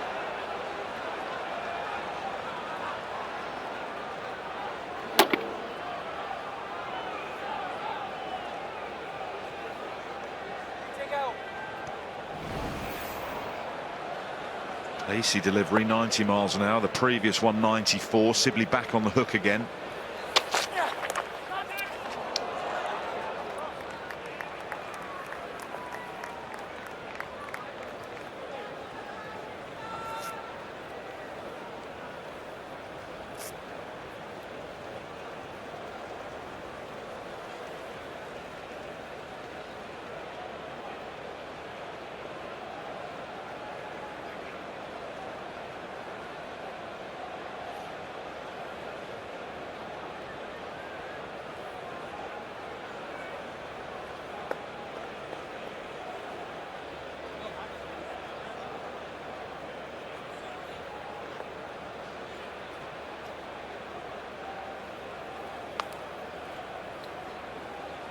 Change of line and angle.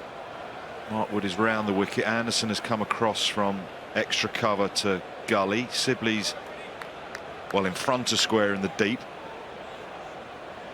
So they can't have 3 men, of course, behind square on the leg side. Anderson's wandering around a little finer. Bairstow is at silly point.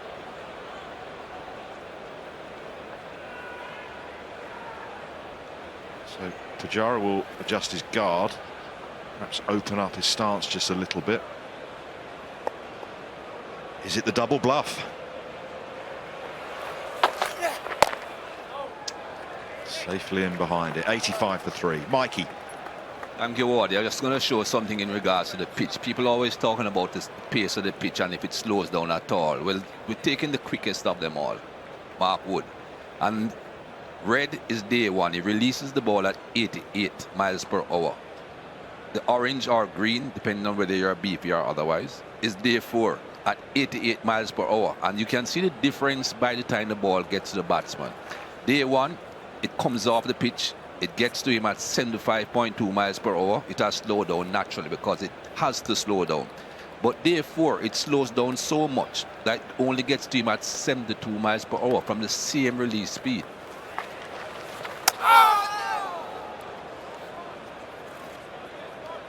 Just shows you that the pitch is having an effect. A bit of turn there as well, but it shows you that the pitch is slowing down.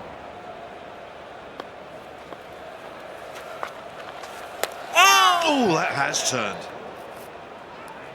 And that has turned out of a foothold. That's turned sharply.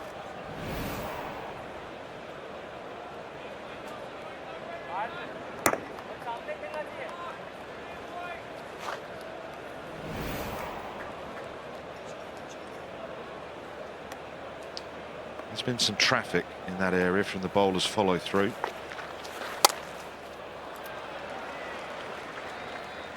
A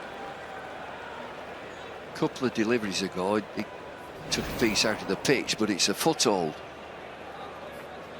The bowlers just follow through there. You can see the dust.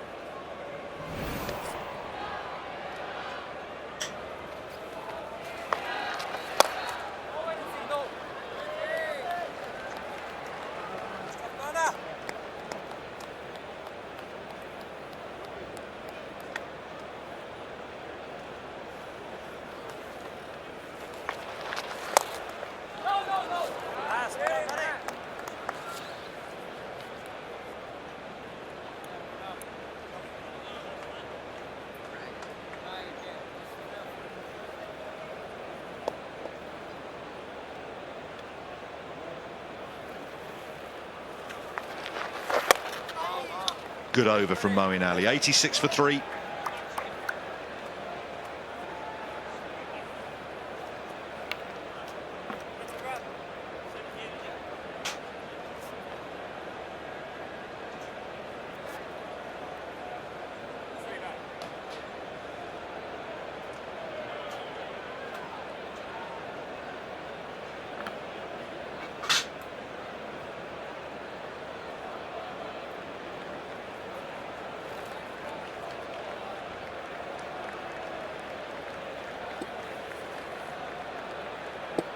It's been a very different afternoon session compared to the first session. It's been very tense, but not quite as dramatic.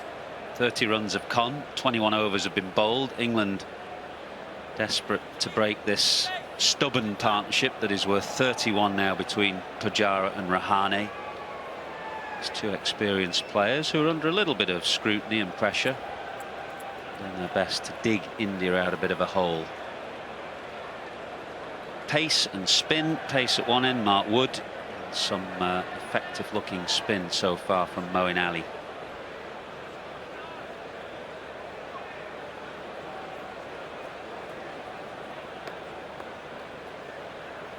It's going to be a continuation of the short pitch ploy.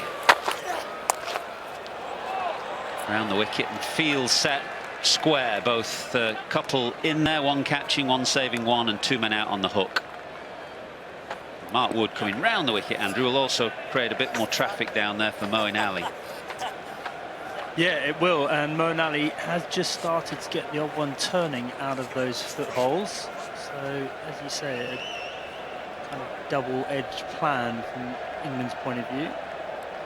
And there has been plenty of endeavour by the England team, but it has been somewhat of a stalemate. Pujara 17 off 123 balls, Rahane 18 off 58. No doubt, Athis, you will have appreciated the obdurate nature of these Indian batsmen. What are you trying to say? Well, a couple of things to note here. One is Pujara's not happy with some movement behind the arm, but Root there, you can see under the lid. Not sure it's his lid because it don't fit, but he's come in on the offside because Bairstow's gone off the field. And Overton, who is at a fly slip position, he's on for Bairstow. Crowding around Pujara here.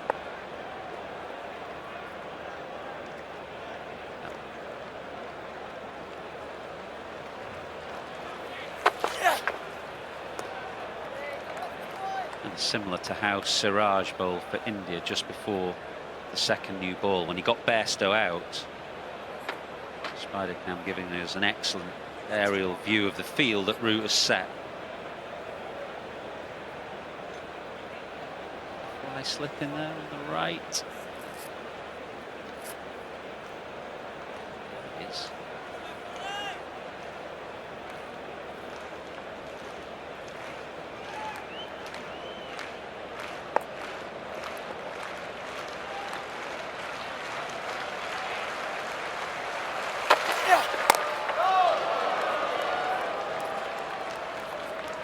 This is a good effort from Mark Wood.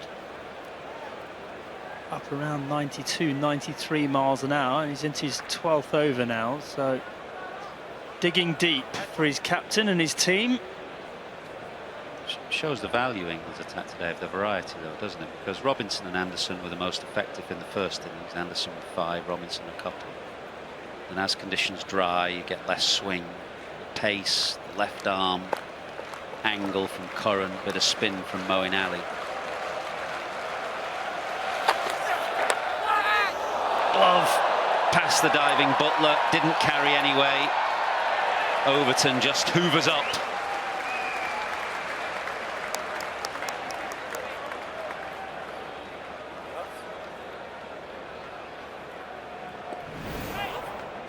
Again, good pace and hostility.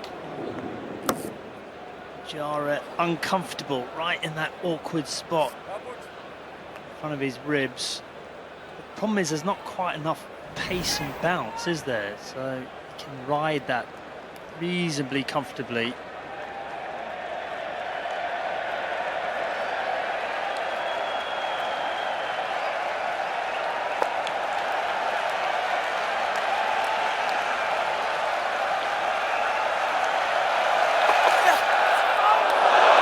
Good hostile stuff, though, from Wood on a slow pitch. He's round the wicket, he's trying to get it into that blind spot around Pujara's left heart, into his left side. The field is set accordingly, bowling cross seam, making life uncomfortable.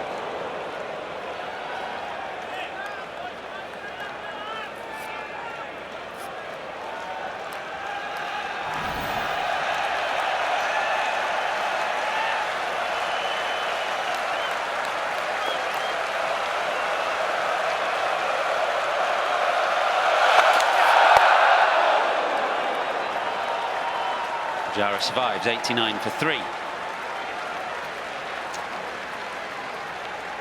Well, it's an outstanding effort from Mark Wood and just livened up the crowd here. There's been precious little for them to applaud other than the grittiness of the Indian batsmen so far this session, but they know the hard work he's putting in right at the moment.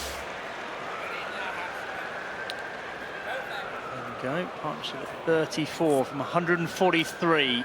It is slow going, but they're doing an important job.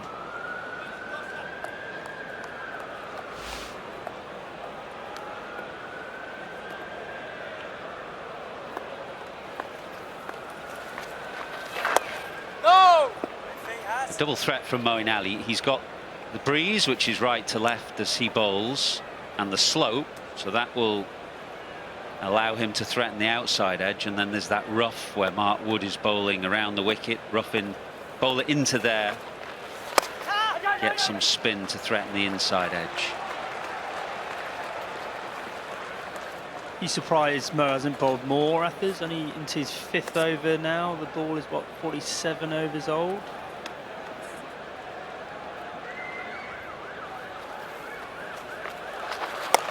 He's it's just a bit of a reflection on how things went. I mean, Anderson bowled a 9-over spell, didn't he, in the morning, and that was extended because Kohli came in and Curran got Kohli. Mark Woods bowled a couple of outstanding spells, so it's been ignored. It's just how things have panned out. He's going to get a decent roll now.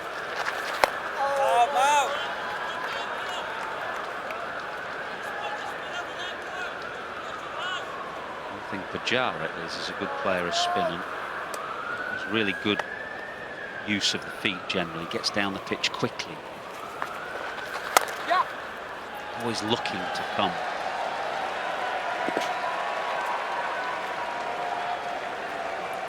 Yeah, Steve Smith. I'm saying Steve Smith, I don't mean Steve Smith. I mean Michael Clarke was another one who played very much like that. Always trying to get down the pitch to the off spinner. Played Graham Swan outstandingly well.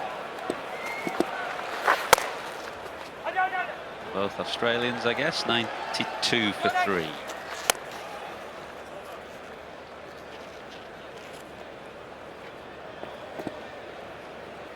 Well, Mo Ali's been bowling it very flat and quick in the hundreds. Actually bowled exceptionally well in the overs that he has sent down so far this test match. Good flight and a lot of accuracy. There is one criticism of his bowling, it's that he tends to bowl the odd bad ball. He hasn't seen much of that so far this test match. Been a good return from Mo Ali. Yeah, I agree. Thought he looked in good order with the bat yesterday.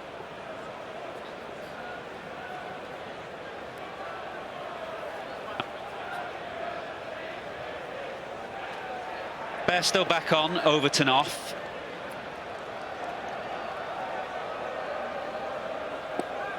So I imagine now it'll be Bairstow who will go under the lid close in on the offside. Required.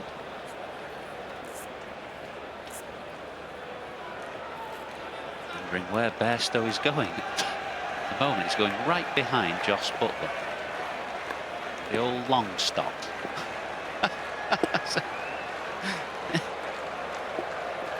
He's now been moved.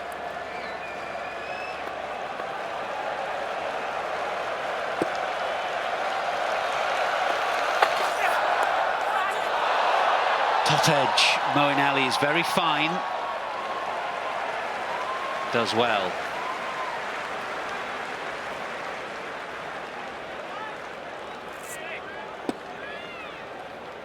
Well, neither of these batsmen are enjoying this from Mark Wood, and nor should they. 90 miles an hour, it's consistently quick, it's accurate.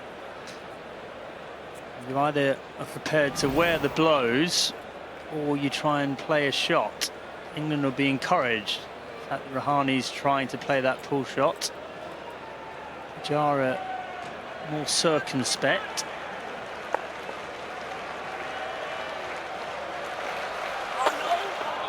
Pulled out late then.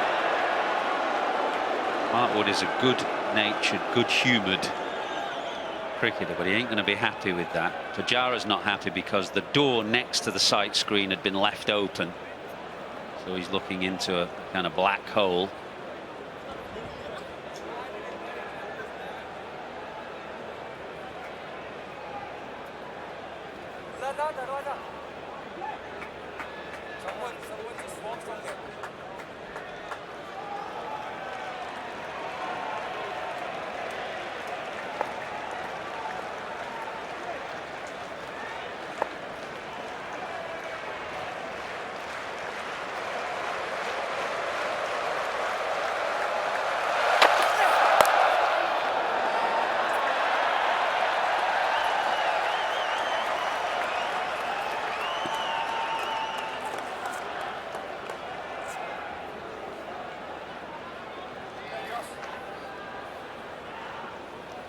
As I was listening to Bumble's last commentary stint, I mean, he is a great man, but it's pretty clear he's not all there, is he? Let's be honest. And it just makes me wonder, as England cricket coach, what was that relationship like? He had his moments. He was I thought, a great coach to play under. Fantastic. But he did have his moments.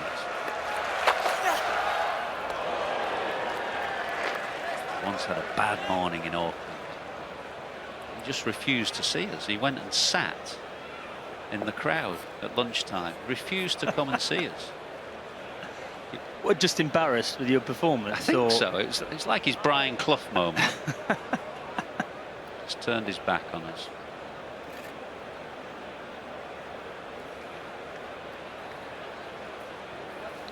Hard to take him seriously at times, was it? Or it's very different. Was he? Coach, yeah. Taylor's his mood and the way he carries himself according to the job he's doing. In all seriousness, he was an excellent coach. Excellent coach. Knows the game inside out, of course. Very different to some. I know we've done a series actually on Duncan Fletcher, who was a brilliant coach, one of the best England have had, and you thoroughly enjoyed playing under him as I did. And he was a very level-headed and calm coach. Bumble is a little bit different, but people are different. Mickey Arthur is a bit like that. Some coaches like to show their emotions, others don't.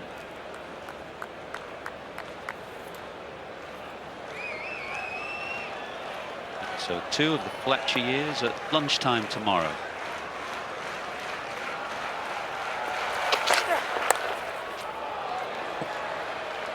One thing I said, you wanted to do well for him. You knew that he had best interests at heart and back you all the way, and therefore you wanted to play well for him. Well, we were talking last night at dinner, weren't we, about the value in coaches and captains being able to create a relaxed atmosphere in the dressing room, not make things too tense. Trevor Bayliss very good at that, with his sun hat on and his glasses. Don't want to tense up the players.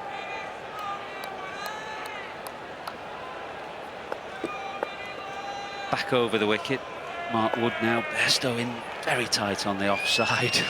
Mark Wood bowls it straight.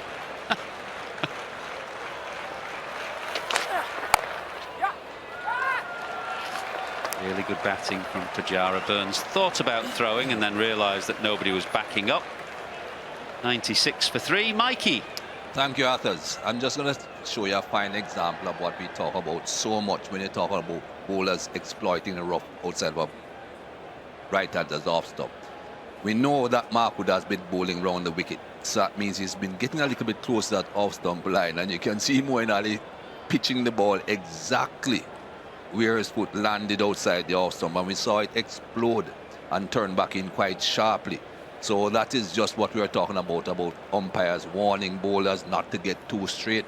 But where his foot landed there was fine. It was wide of the red area, but bowlers follow through to be exploited. Use it. Whether it's a left armer or a right arm around the wicket bowler, good for an off spinner. Good for Mo, and would be good for Ravichandran Ashwin, but he ain't here. It does make a massive difference, doesn't it? If the odd one just turns and Mo bowling from the nursery end, that makes the one that goes straight on more dangerous as well. No, can't be out. Yeah, you're right, and he's got that breeze and the slope that I mentioned to help try and get one past the outside edge. I don't think he's going to view this, is he?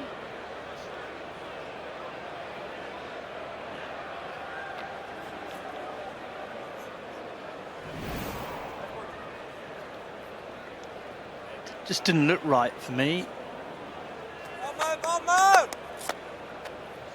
Maybe outside the line, maybe high. Wasn't too far away.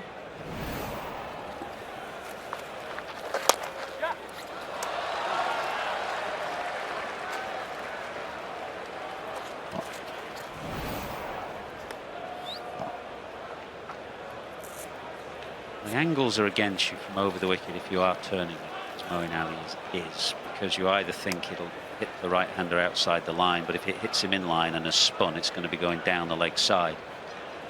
That's why when you come round the wicket, you have the angles are more in your favour.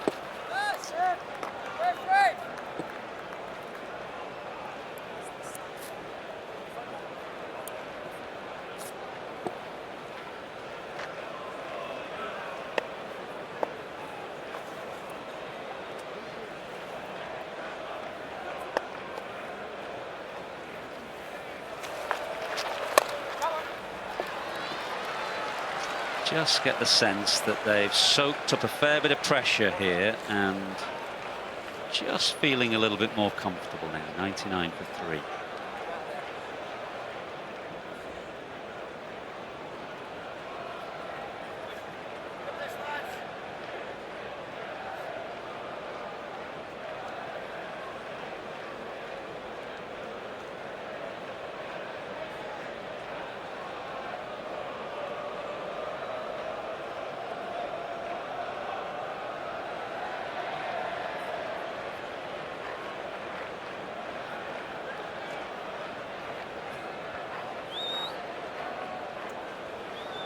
India's lead now 72. Oh. Mark Wood bowled a quick spell. It's not going to be a long spell because he's putting all that effort in. So 4 overs for 12 from him. Now Sam Curran, who had to wait a long time for his first wicket in this series, 42 overs, but it was worth the wait when it came. Virat Kohli it was.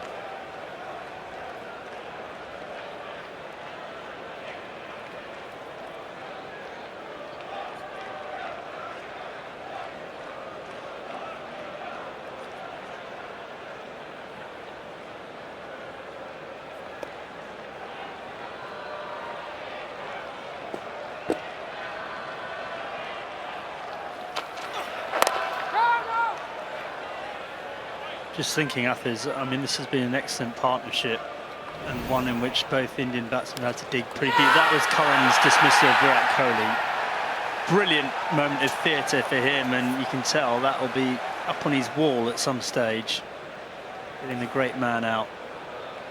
Wasn't quite an Imran Tahir celebration, was it? But it wasn't far off.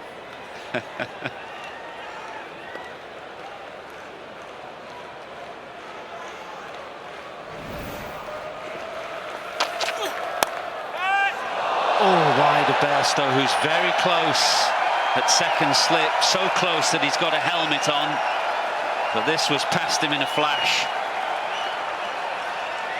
100 up for India.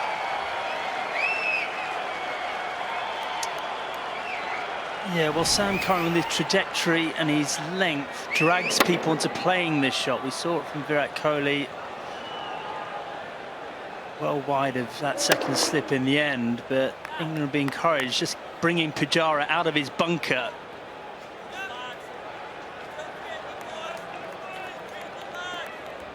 Just the merest hint of reverse swing, I thought, there from round the wicket. The ball just holding up in the air. Bairstow has taken the lid off. He's still pretty close.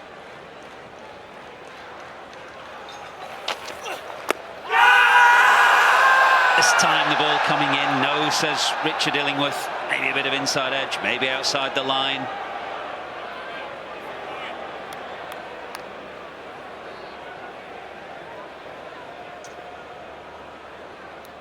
Well, again, Sam Curran from round the wicket. That angle is not working in his favour either. We talked about Moeen Ali. It's the same sort of thing. The batsman can get outside the line. A bit of an inside nick as well.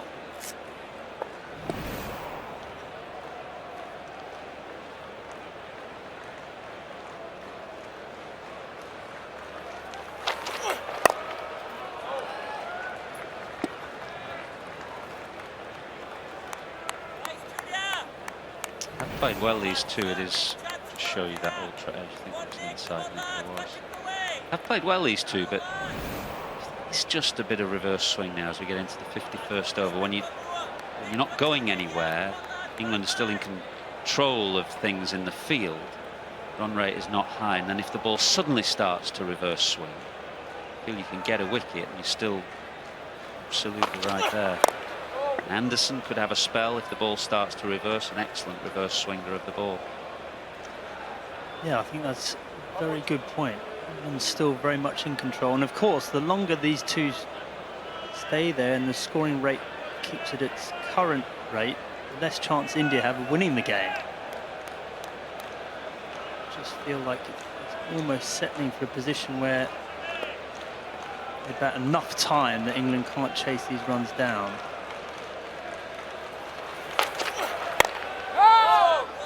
All change very quickly. It's sedate at the moment, but 1 wicket, things can happen quickly. 103 for 3.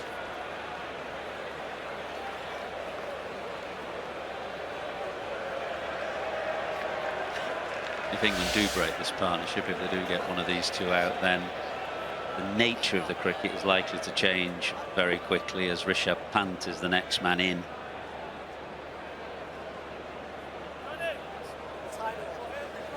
Yeah, that's right. He only knows one way.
I think Moeen Ali minds when the right-hander's looking to cut him. He's got a man out on the boundary, that's Sibley, so he's protecting the boundary. And he thinks that it's uncertain what the ball is going to do from there, because some are kicking, some are not. Feels in the game.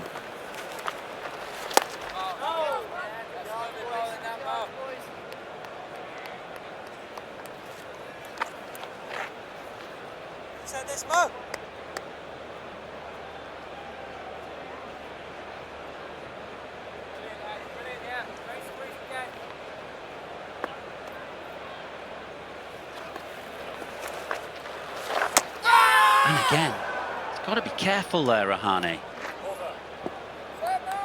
103 for 3.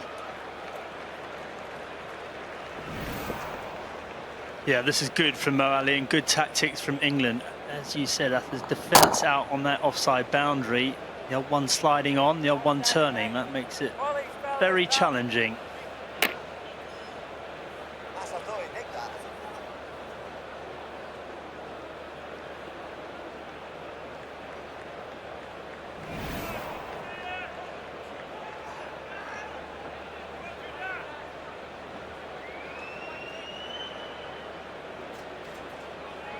Five minutes or thereabouts until tea time.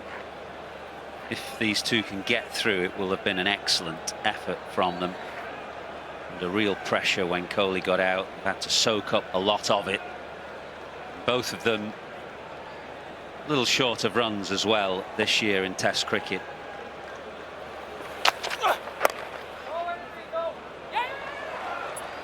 Half stop from Sibley allows Pujara to get up to the non-striker's end.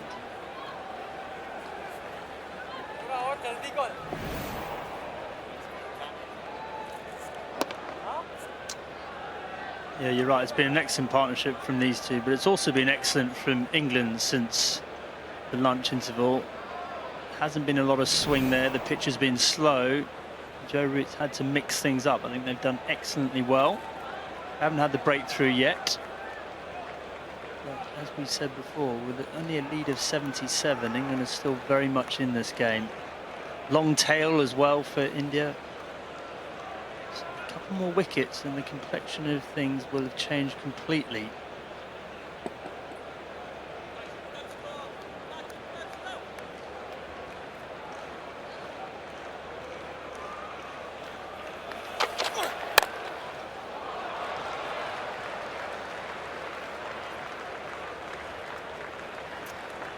Partnership between these two. It's been a really hard-working one. 175 balls. The runs haven't come easily. But it's been worth its weight in gold for India.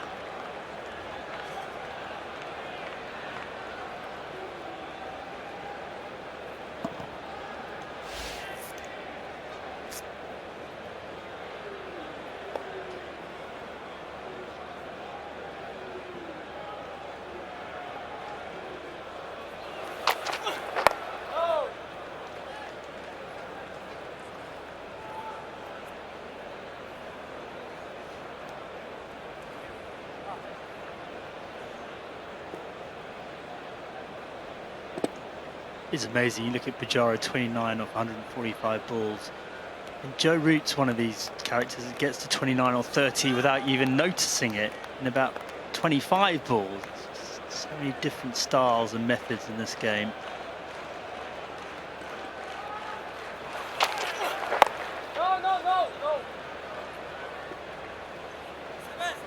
But the patience and concentration that's required to play like Pujara has today is a great skill in itself. Joe Root's scintillating stroke play and ability to rotate strike. Pujara has that obduracy, that temperament and that fight. And that's why he is an exceptional Test match player himself. We've just moved to leg slip then and realised that he had more than 2 men behind square on the leg side, so Sibley's had to go in front. 2 catches in front of square on the leg side. Root himself at leg slip. Bairstow now at orthodox slip. 2 balls to go till tea.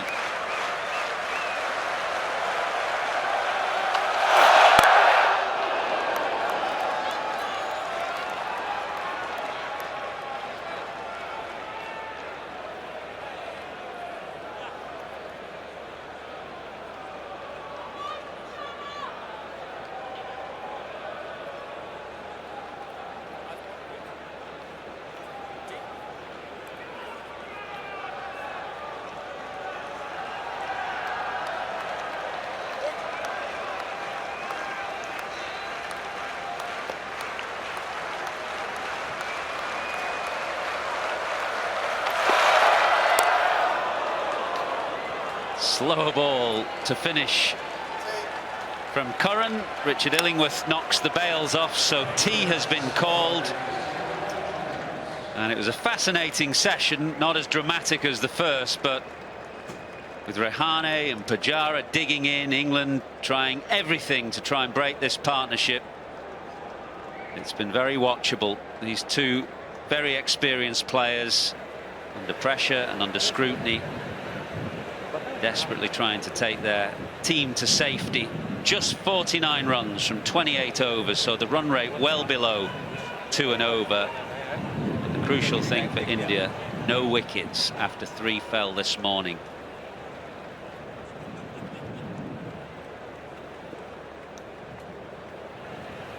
Yeah, you can't fault England's endeavour in that session though. Mark Wood was excellent, high pace, consistent partnerships with their bowling, but India have just been too good. They've had to dig deep and they've come through. India 105 for 3, the lead is 78. Pujara 29 and Rahane unbeaten on 24. The partnership worth exactly 50. Mark Wood has bowled with great hostility and pace today. He dismissed both openers, 2 for 33 from 13 overs for him, and Sam Curran with the big wicket of Virat Kohli. One session of the 4th day remaining. India 105 for 3, effectively 78 for 3.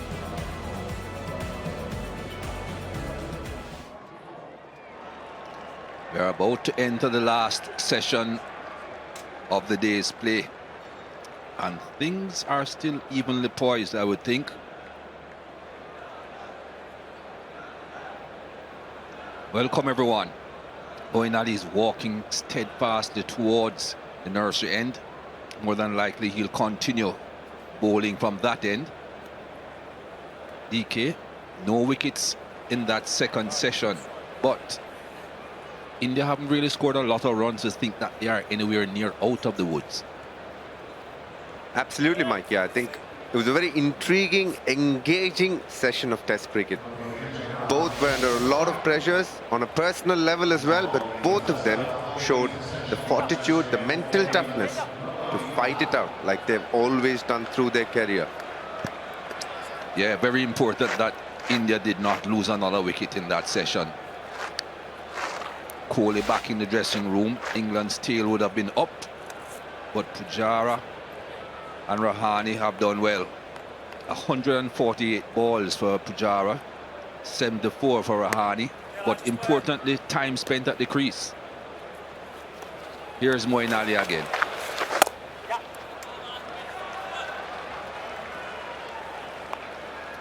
Approaching 3 hours and 20 minutes at the crease for Pujara, and just over 2 hours for Rahane.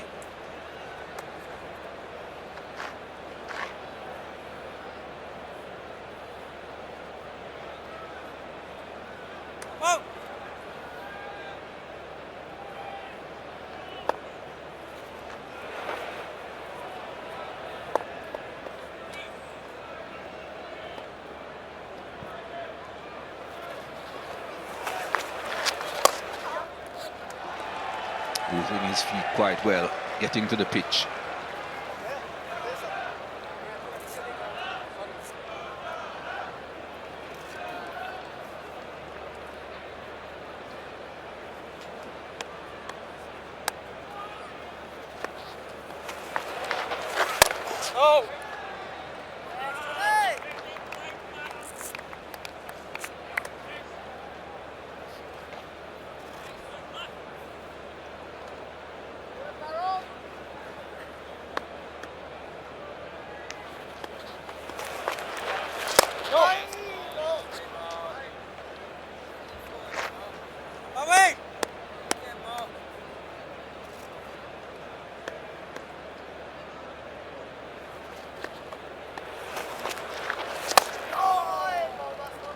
Flight on that occasion from Moeen Ali.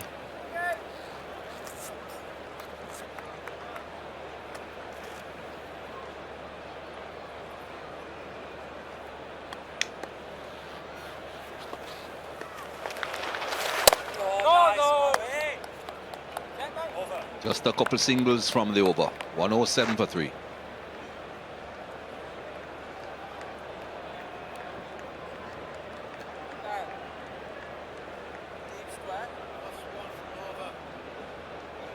As you can see from the bottom of the screen, although India have gone past 100 runs in this innings, lead is just 80.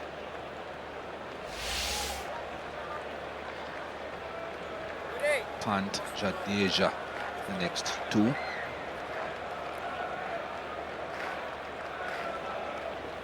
Don't think they would expect a lot from Bumrah, Sharma and Siraj.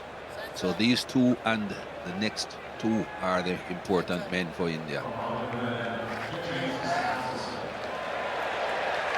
Jimmy Anderson is back.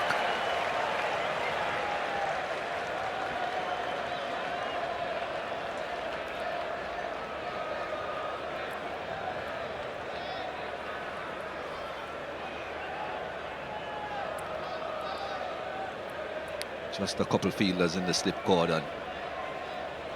Standard first slip. Beerstow is the other man, pretty wide.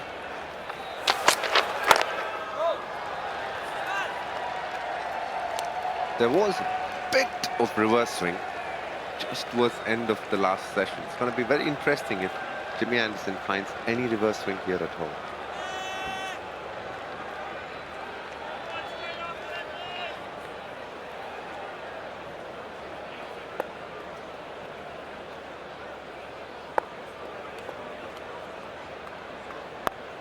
Two men catching on the onside.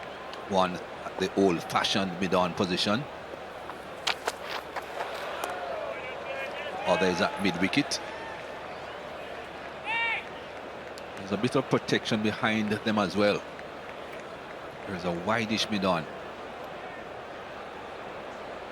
This will encourage Jimmy Anderson to bowl as straight as he wants. Haven't seen the edges carrying into the slip cordon, so I suggested from yesterday that's going to be now the secondary method of dismissal.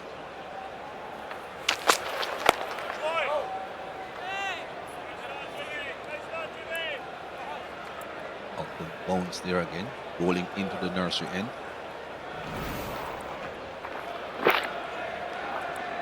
Something that happens quite a bit with Pujara because of his low hands. A lot of the time, he does get hit on his fingers. So you need to notice how low he holds the bat as well.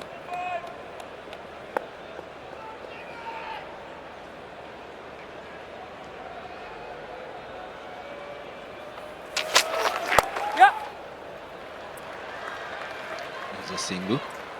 DK, when Bumble and myself were on earlier on, we were talking about the fact that there was supposed to be a ridge here at Lord's going way back. Bumble said he had never seen it. Guess who was listening? Great Ian Chappell in Australia was listening to us. And he says there was a ridge because in 1968 there was a huge storm and the water was flowing from the higher end of Lord's, as we know, down towards the lower end, towards the tavern stand.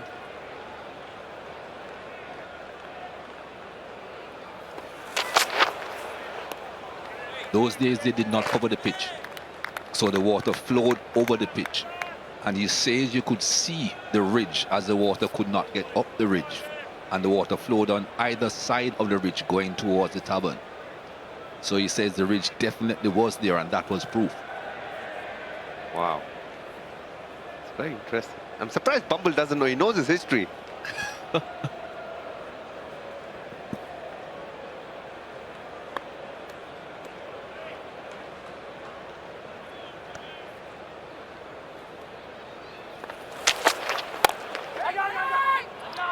Now is the initial call from the man backing up who should know, Pujara. 108 for 3.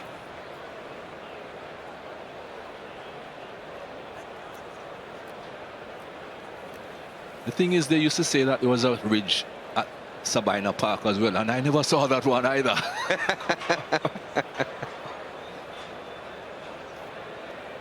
But then again, I never saw water flowing over the pitch at Sabina Park. So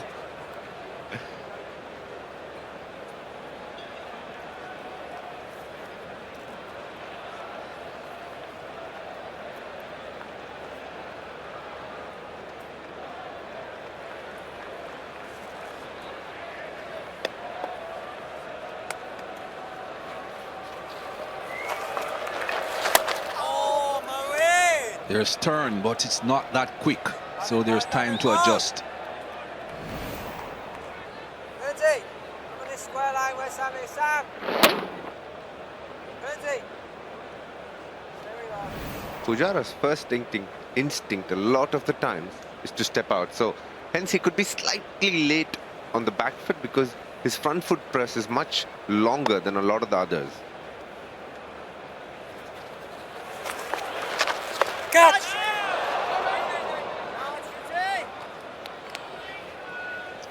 And as you called it, there he went.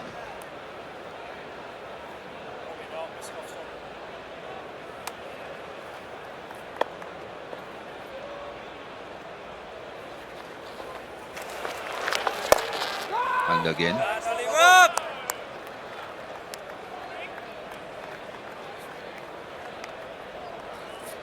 And also, even though he steps out a lot, Mikey, he hardly hits it in the air.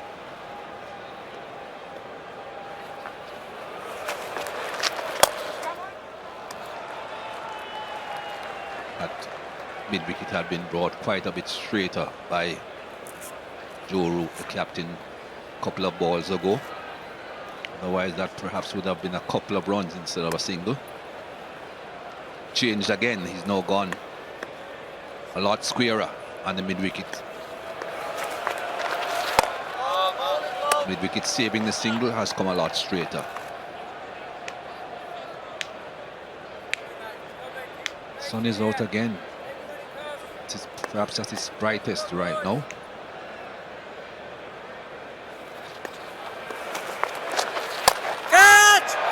Lofted, but into a gap.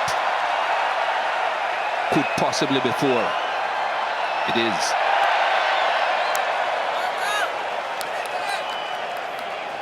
One, 3 for 3.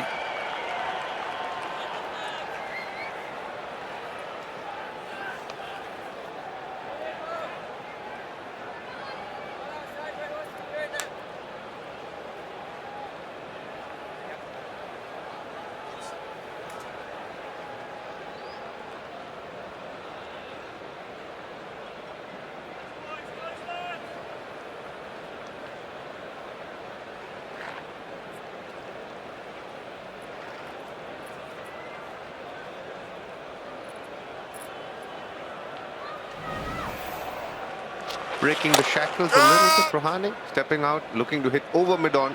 Not timing it completely well. Lucky enough to find the gap between mid-wicket and mid-on.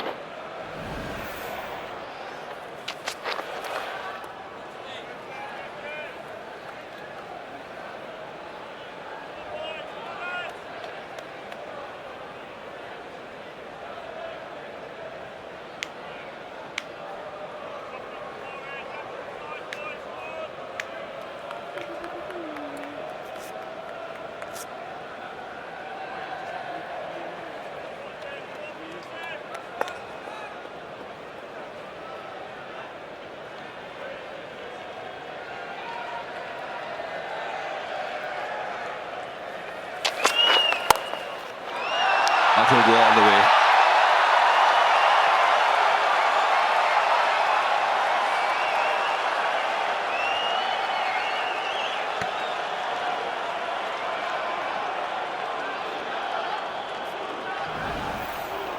Definitely Pujara's best shot. It's on top of the ball, punches it to the right of point. He's been around for so long, I'm sure he's seeing the ball a lot better. A lovely shot at that.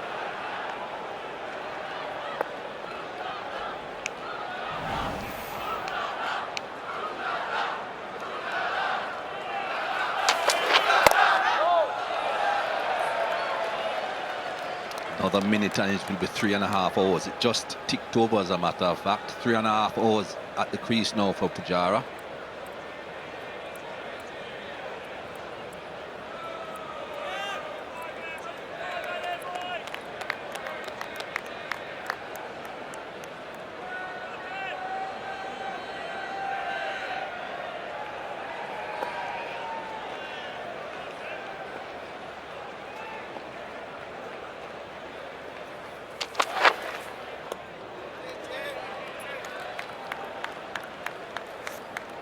Expected a bit of swing, but definitely not so much swing at the moment.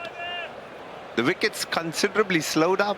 It's making it tougher for the bowlers to pick wickets.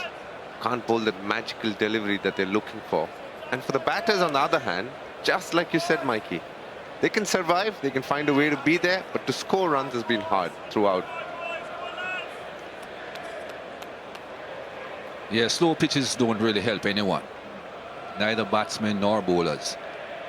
You can hang around because whatever the ball is doing it slowly. Even against the spinner, it's turning very slowly. But to score runs, not that easy. Got to get a long hop or a half volley. Otherwise, you struggle.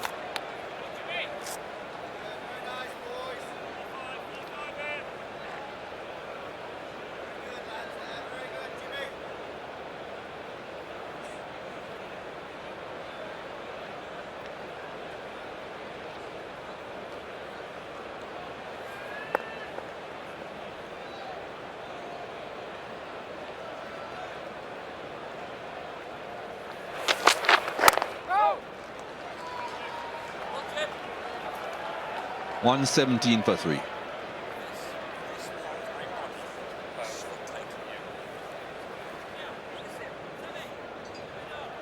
Quick chat between captain and the bowler again. What do we do next? What can we try next? No swing, no seam, no pace. No swing, no seam, no pace, no runs, Mikey. On my way.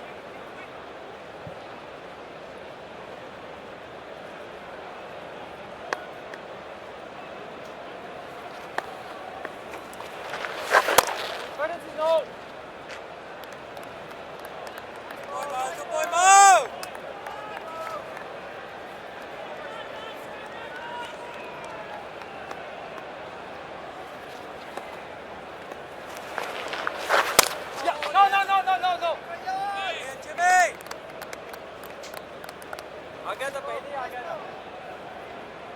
Rahane has had his troubles against the off spinner over a period of time. Played Moeen pretty well here.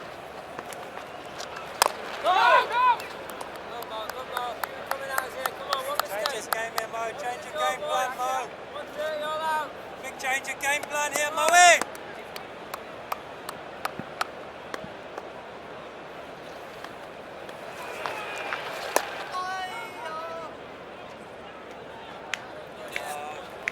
Out his box here, Mo. Jumping out his box here, Moe.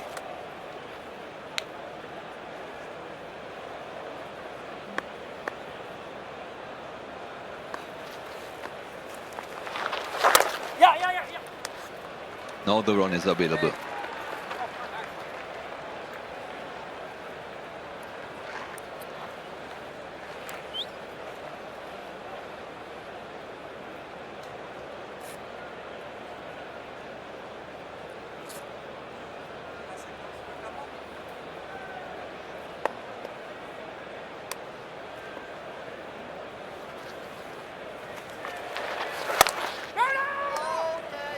Not there. 118 for 3.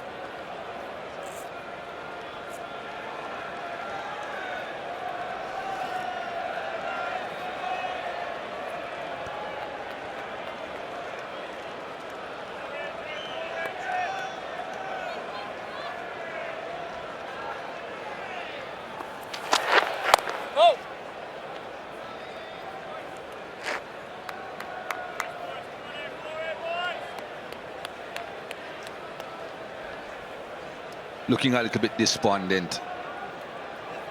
And who wouldn't, trying to get people out on this surface, especially with the old ball approaching 60 overs.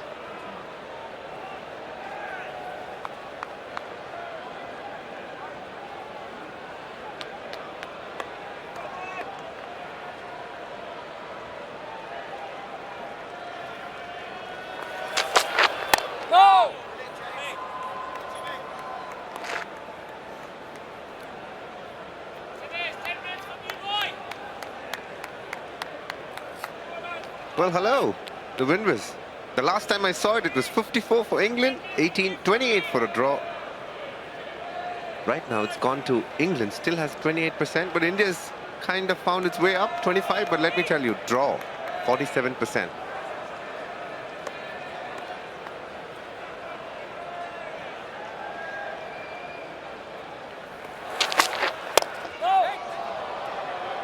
Tell you what, DK, those percentages don't usually reflect what the bookmakers think.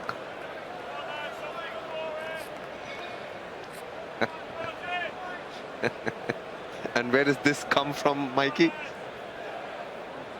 Just because I checked certain odds on certain things. I don't bet on cricket, but I check certain odds on certain things. And the bookmakers don't really follow those percentages.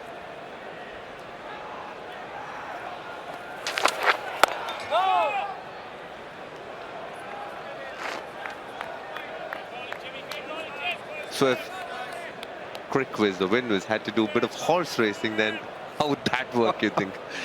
Don't think it would work very well. There are too many factors.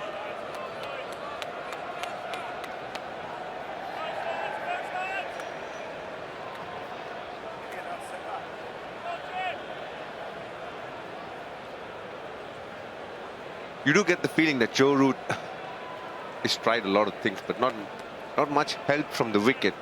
So there's not much in terms of what the bowlers could do to pick up a wicket at this point of time. They're just going through the motions to an extent.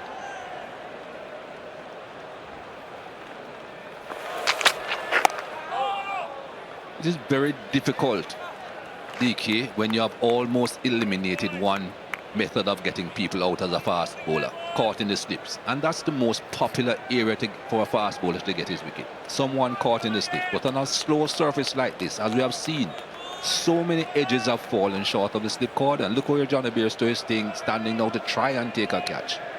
Had to put a helmet on. He's no more than 8 meters from the bat.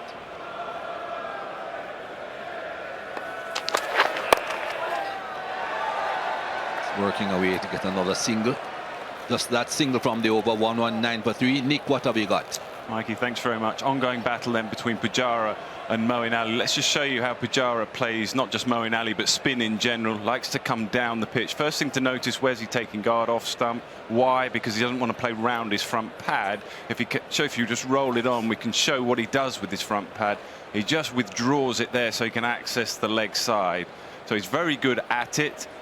He's also pretty good at not giving any clues to the bowler. It's important that you don't let the bowler know when you're coming down. You can see there at the release point that he still hasn't got down, and then he's able to whip it leg side. If he does have any sort of weakness again, sometimes he just gets in a bit of a tangle when the line isn't quite what he's hoping. So if we just show this, sometimes he just has a little prod at it there. I'd like to see a silly point in at all times. There you go again. Sometimes that might just pop off the glove there. Almost.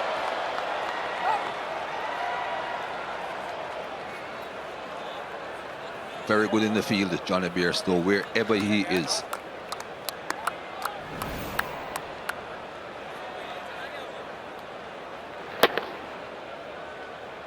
In the air for a long time, got to his hands and then spilled it.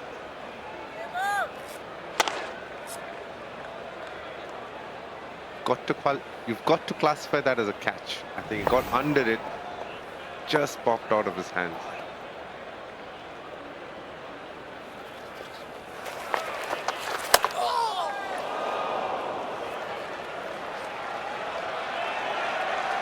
When things are as tough as this to get wickets, you've got to take every chance. Half chance is everything. Kept a bit low.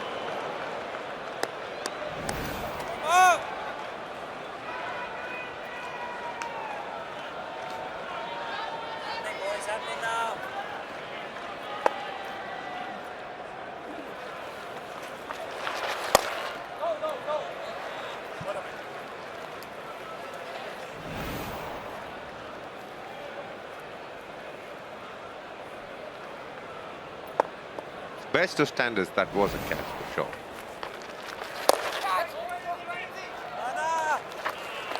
And also what was very interesting about the replay was how Bairstow was walking in. He wasn't walking in, he was walking sideways actually. So he was expecting the ball to come there.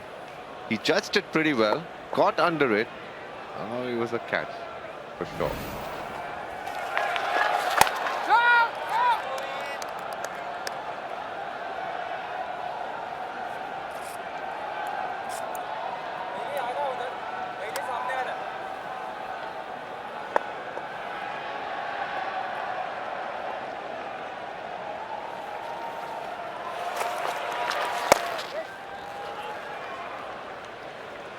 .120 for 3. Nick has something to finish off with. Yeah, just to finish off really the point I was making about Pujara and the way he plays against Moeen Ali. If we just finish off with this, you'll see a slightly unusual position for Hamid. It's not a very classical position for a short leg for an off spinner. Usually a lot closer, perhaps a little straighter, and that's because of the way he plays. He comes down and flips it quite with almost an open face and just hits it leg side, and that's why Hamid is that bit further back. So there's a bit of a game within a game going on. England are aware of how Pujara plays. They think they've set a field to accommodate it, but at the moment Pujara is playing it well. Now he comes down the wicket. 21% of all deliveries he faces against spin. There's only Michael Clarke in the history of the game, those that have scored 1,000+ runs, that does it more often. He does it 25%. So that puts it into some sort of context. He uses his feet a lot against spin. He's pretty good at it.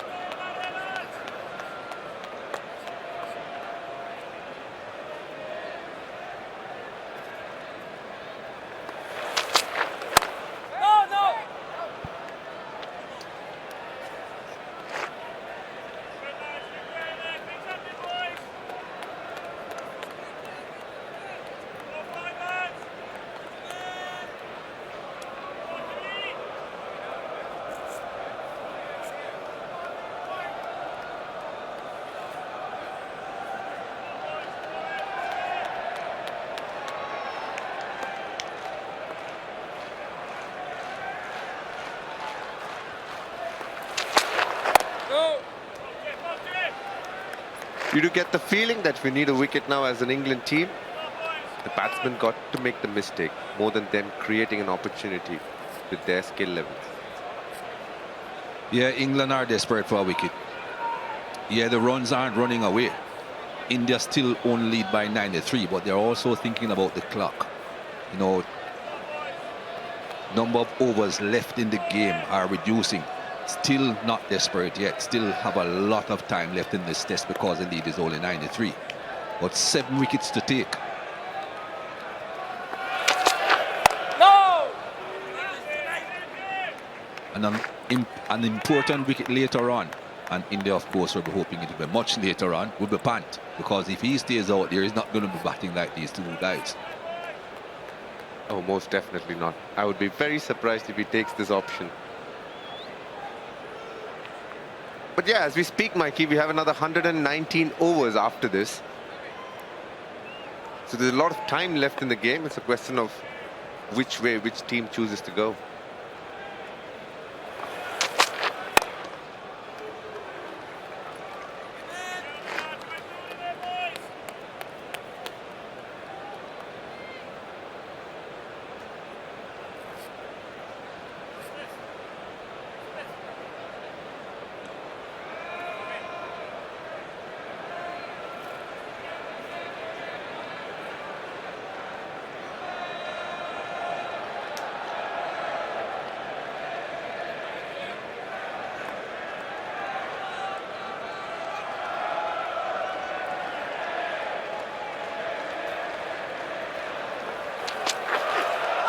Oh, that's close. Bit of excitement, but you're not absolutely sure. Butler isn't convinced. 10, 9, 8, 7. Still thinking about it. 4, 3, 2. And he's gone upstairs. TV umpire to director. We have a player review for caught behind. Original decision is not out. It's a fair delivery. If we could move on to front on, please.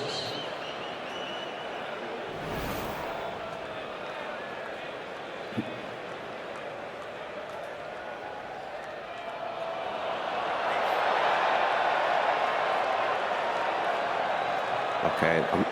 Yeah, we're going to need to see ultra edge when available. Thank you on this one.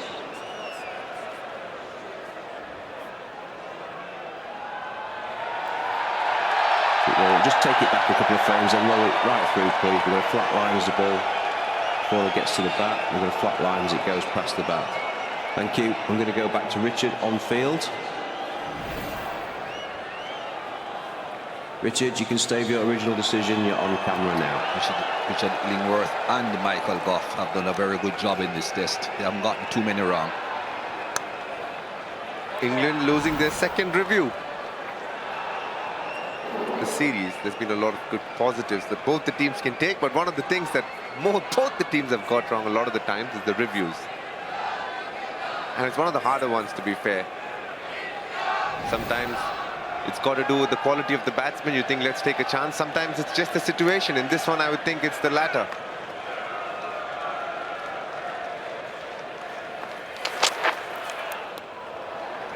He leaves that one alone. 120 for 3.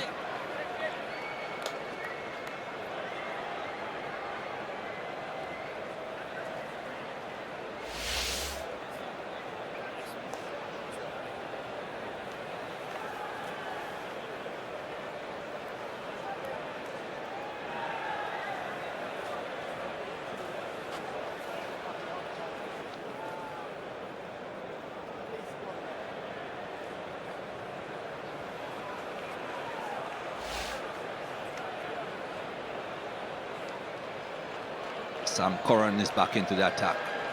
Joe Root rotating his bowlers every which way he can. We're just talking about the number of overs left, DK. 7 wickets to take for England. In the first innings, they got the last 7 wickets for 97 runs in 35 overs. If they can manage to do that again from now, they'll have a chance. Most definitely, Mike. It's just that I think the wicket, like you've said, has just slowed up a lot more, and those balls which are taking the edge, which was carrying, the same's not happening now.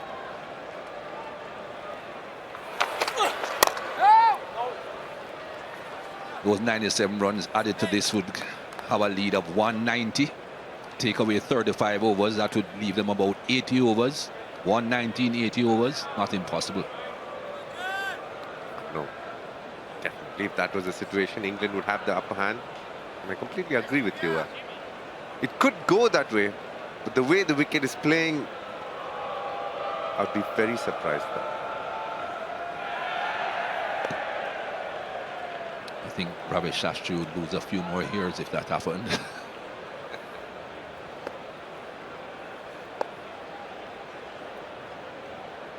Two men now in the slip cord and short extra cover.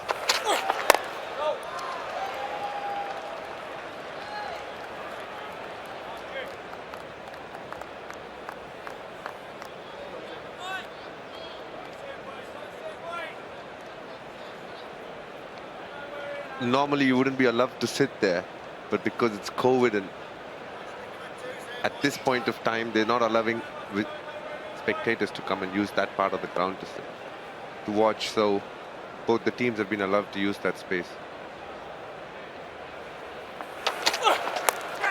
Just short again of the slip cordon.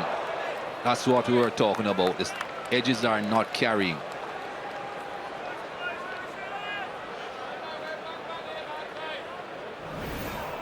If you want 35 overs, 97 runs for the fall of wickets, these ones have to carry. He created the edge.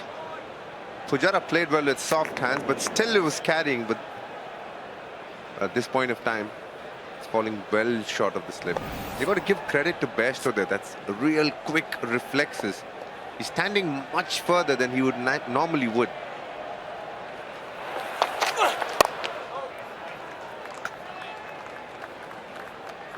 And still find a way to get your hand to that. That's real good reflexes.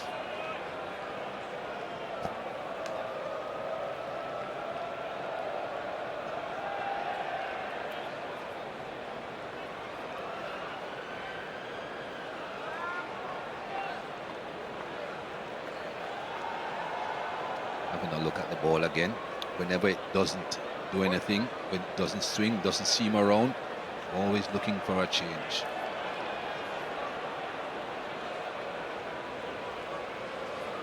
Very simple method. The umpire he'll put the ball in one and see if it does go through, then it's okay. In the other, it shouldn't go through, and you're good to go. Slip is even closer now. Joe Root has put the helmet on. Swapped positions with Johnny Bairstow. Bairstow is now the man at first slip.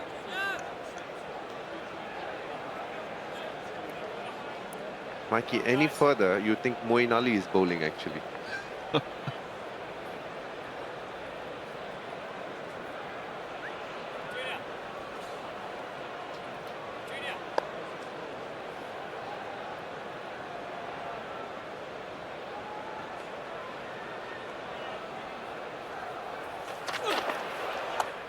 Went over the wicket to push it across his body. Still didn't work. 120 for 3.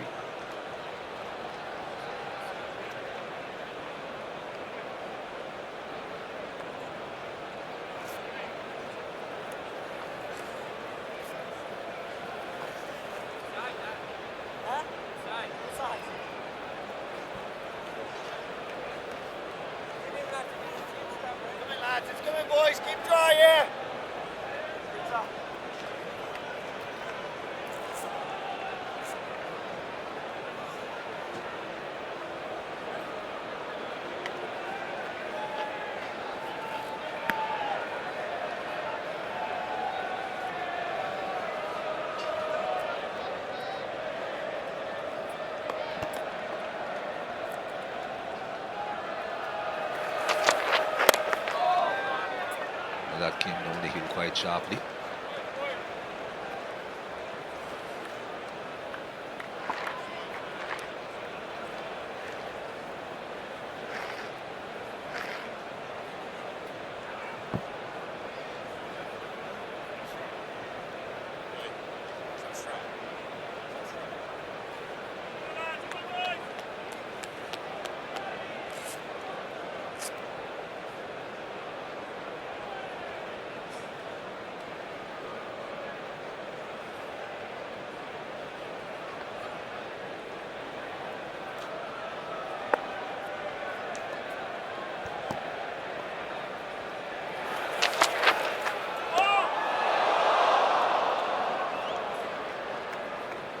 Anderson's bowling well here.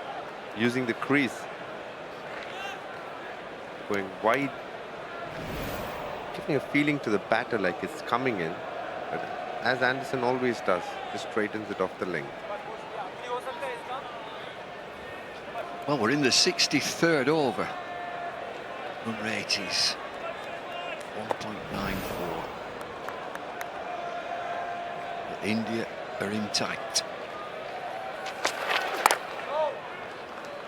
Rear guard action, but they lead by 94.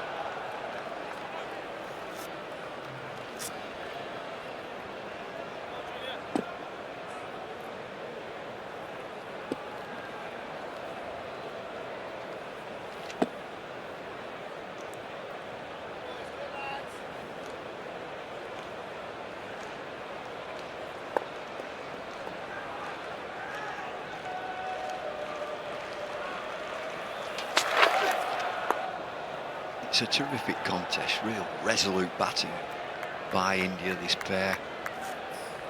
Grinding away, 66.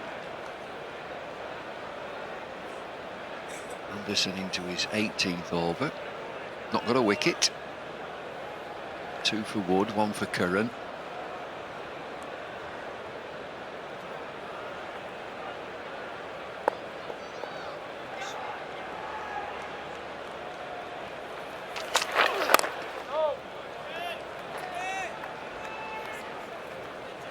Has just died, hasn't it? It's gone so slow now. So England having to be quite inventive, or Roots having to be quite inventive with his strategy and his tactics. He's had Wood bowling round the wicket short, Anderson bowling straight now with a leg side field. He himself is in a pretty suicidal position at a short slip, and Dom Sibley is practicing his forward defence.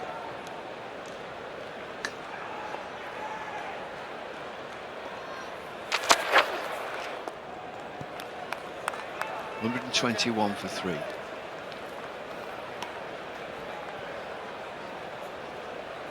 All the life seems to have gone out of the pitch. Ball will be quite soft. It may be different when you get a new ball.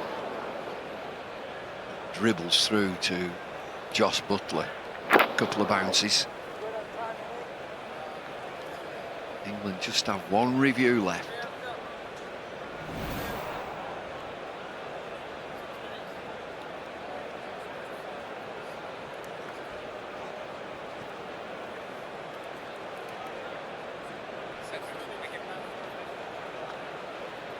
Overton, I'm just watching, there's all sorts going on. Mike Wood has come on to the field. Craig Overton has gone off. There's a something on the shed full of drinks.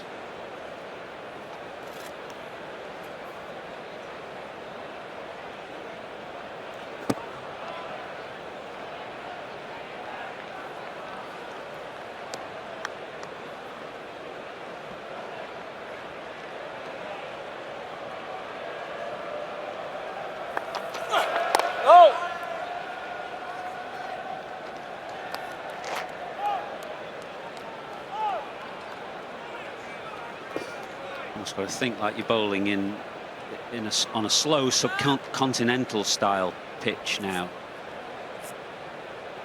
Curran will swap from over, round, may bowl some cutters, trying to create some reverse swing. Anderson is working feverishly on the ball.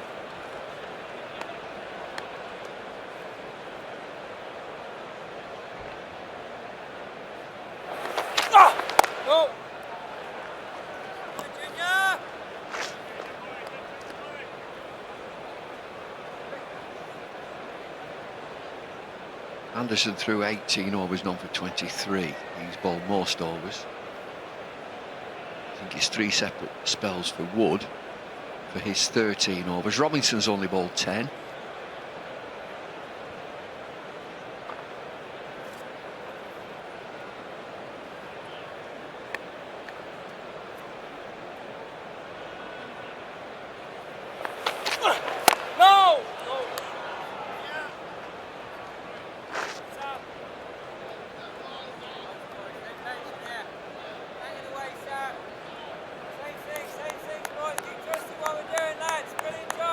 Encouragement out there is from Root in that very close slip position.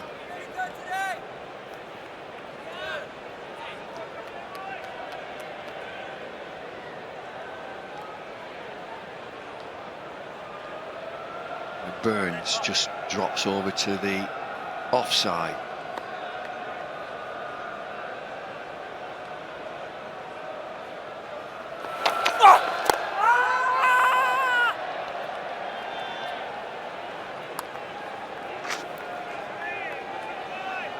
Well, excitement from Curran, nothing from anyone else.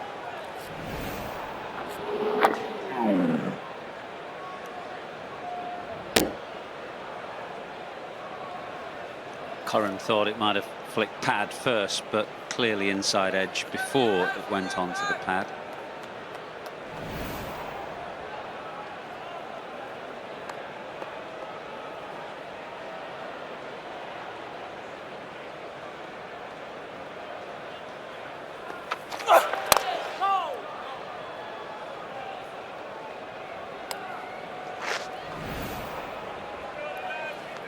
Well, that's that appeal. There's only Curran with half an interest. Just watching really carefully. 5 deliveries here. He's done absolutely nothing. Nothing in the air, nothing off the pitch.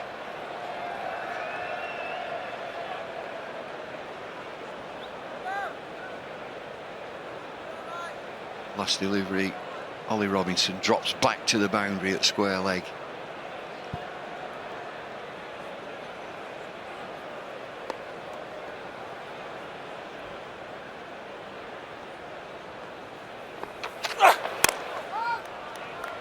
And another maiden. 121 for 3.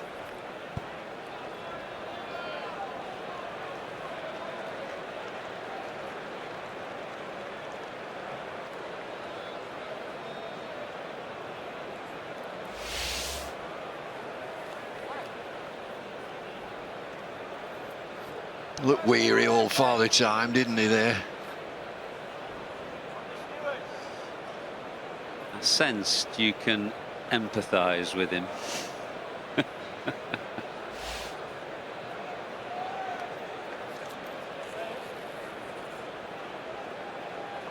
Yeah, I get all that. Take the ball in, gentlemen. Right arm over. Change of ends for Moeen Ali. The sub's been on again. In fact, I think there's another coming on. Stop.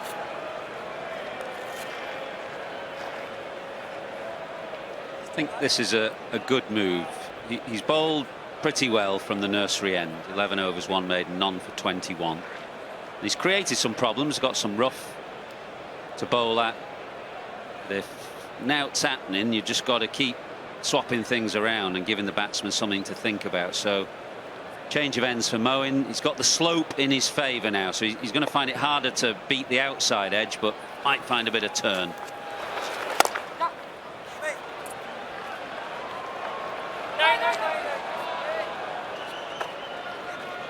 Now I think that's Zach Crawley who's run all the way around the boundary. There he is. Oh, he's just got a drink for Curran. He's in the danger zone. That's where they're popping corks. Oh!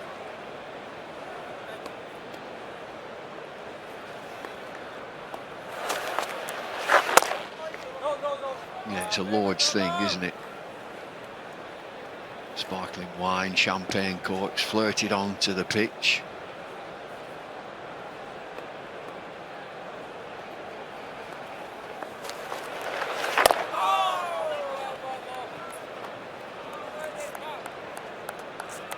There we are, look at the corks, all very posh here at Lord's. Of course in the north it's bottle tops from Nuki Brown's.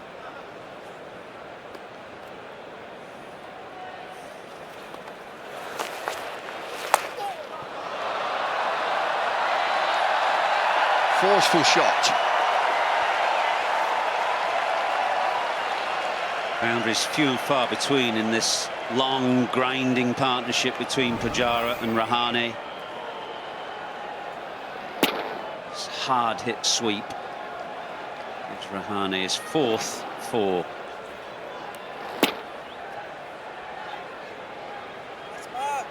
Mistake, boys. mistake.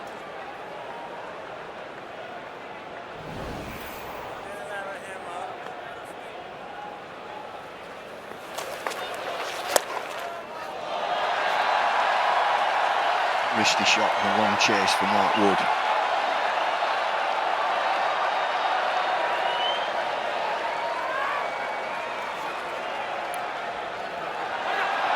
And a buzzer.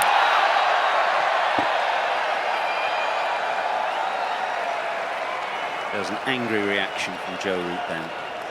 He knows that Mark Wood as a bowler has put in a lot of effort. He sprinted away, gets the throw in, and Johnny Bairstow at point just didn't move. There was nobody backing up at all.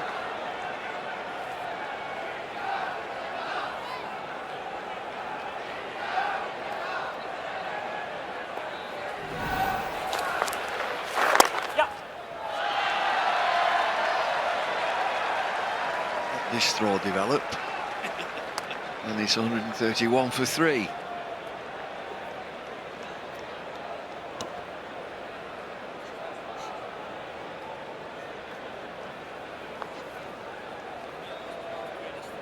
Yeah, it's a long afternoon. Nothing.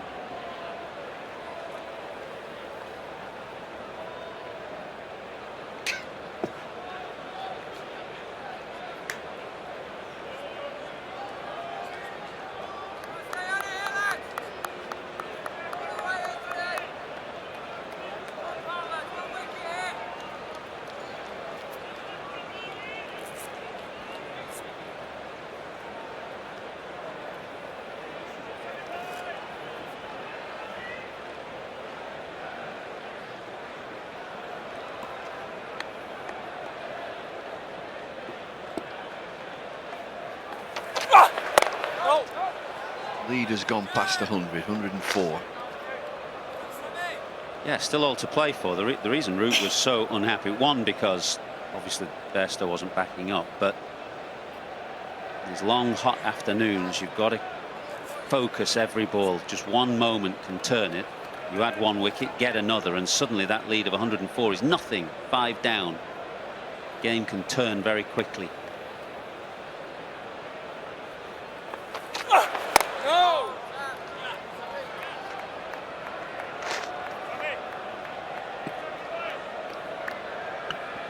Run rate has just sneaked above 2 and over.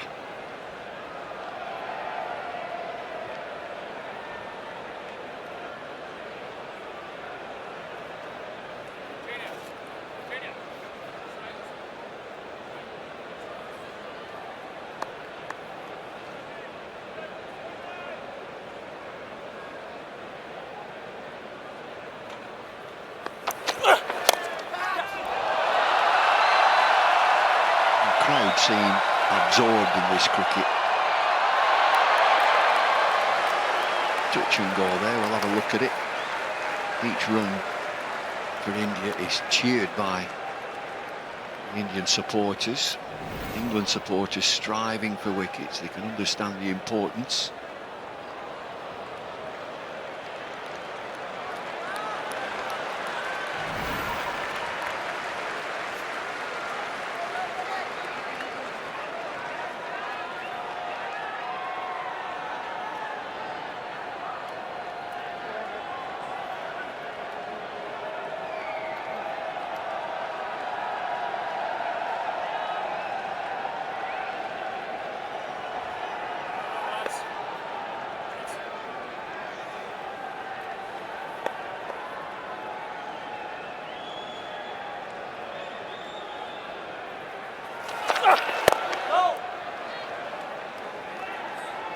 Just thinking back to the Kohli dismissal, and Sam Curran was around the wicket, persevered around the wicket, then changed over the wicket.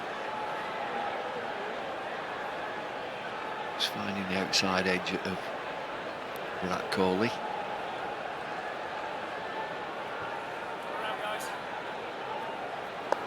And they're back around.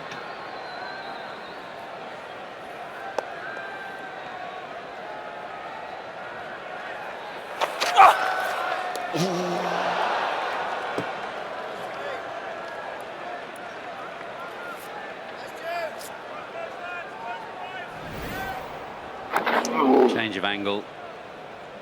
Just running one down the slope, just ever so slightly. Pujara's got to play at that because of the angle. Here come the subs. Chandran Ashwin. Shadow behind him.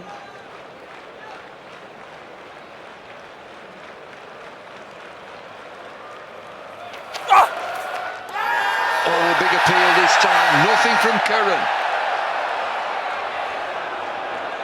Nothing from Curran. Now then, Joe Root. Now then, one left, review.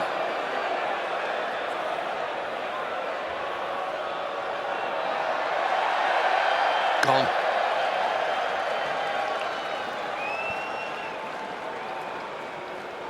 Interesting how obviously much more cautious captains are when they only have one review left. Kohli is exactly the same. He's willing to use them early. When you're down to one, much more cautious. As you say, there was nothing from Curran. And that's why. What do you think would happen, Bumble, if teams just had one review? Only use them for the obvious howler, you know what I mean? Yeah, it's a good thought. He clips his pad, doesn't he? Just clips his pad with his bat right at the bottom.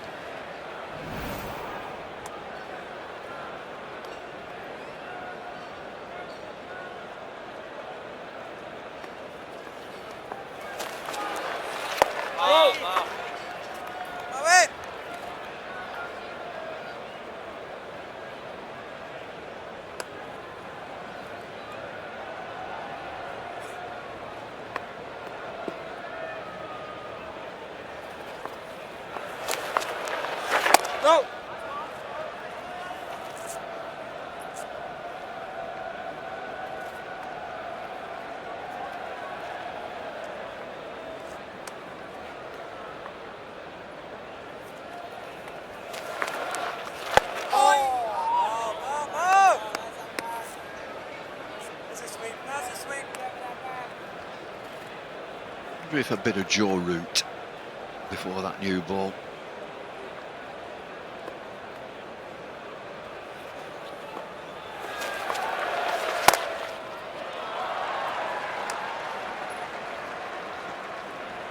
Looking round the field to think who else can bowl. We have seen Dom Sibley bowl a little bit in Test cricket. Do you remember last summer?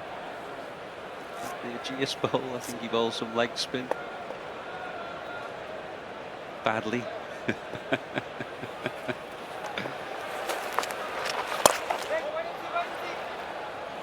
Joe Root is your man. No, I like that leg spin. A bit of, you know, if you can't hit it, or you want to hit it as far as you can and you plink it.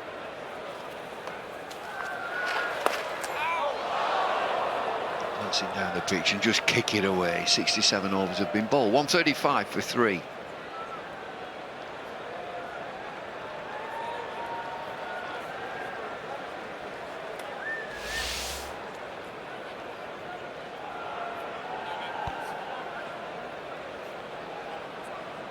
Well, they've all had a go. England bowlers, 67 overs. Try something different. Well, Root is interesting just because he's slightly different, isn't he? Bowls it quite fast into the pitch.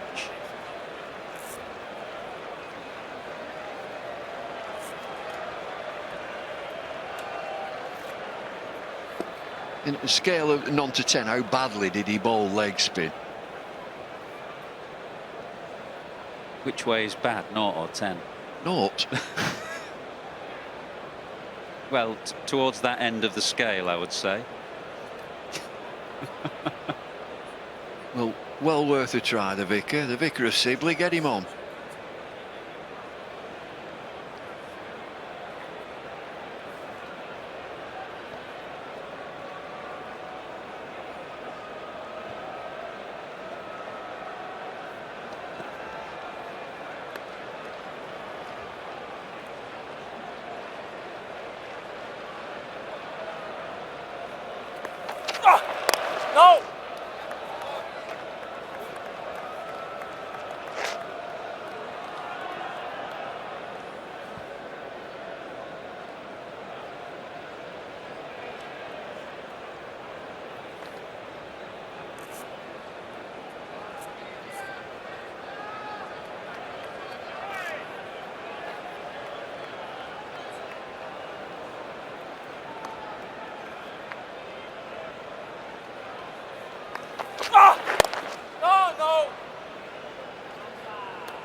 All that work from Sam Curran, you can see the dye of the ball on his trousers, ferociously trying to get a shine on the ball, and it's doing nothing.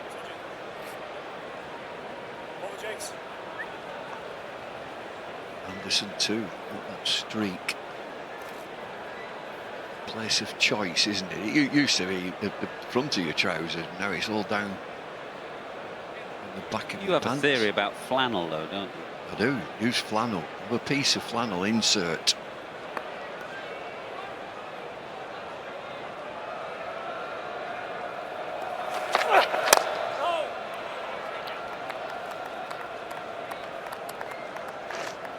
And Dan Lawrence was in the side. He was missing in this game. He was the kind of designated man to look after the ball. They always have one fielder whose job it is. It's like Anderson's taken over that mantle at mid-off in this game. He bowls a bit.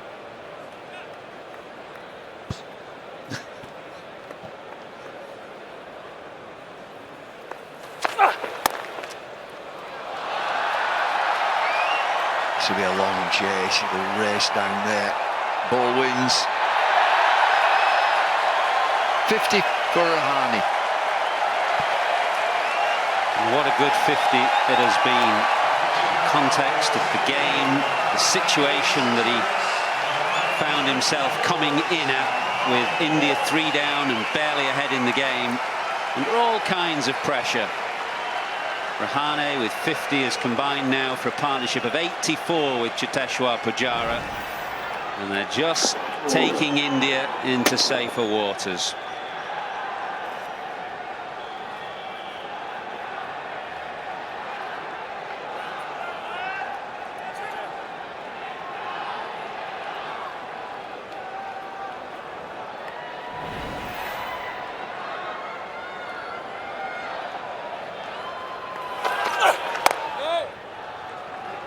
.39 for 3.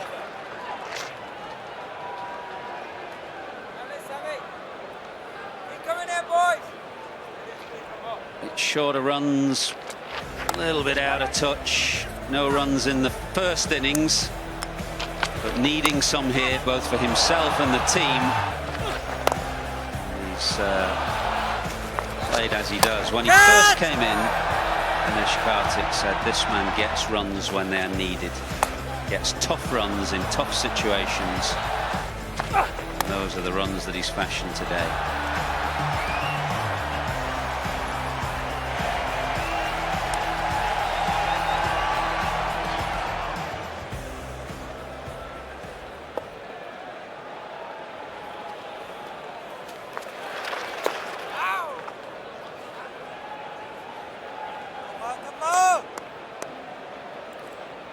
Leg side, just working the ball away. 5 fours.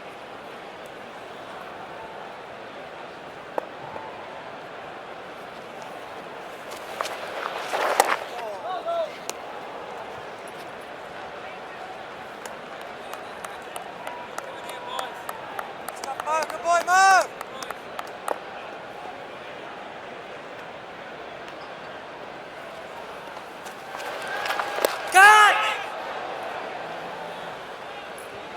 Seen that a couple of times coming down the pitch and just kick it away.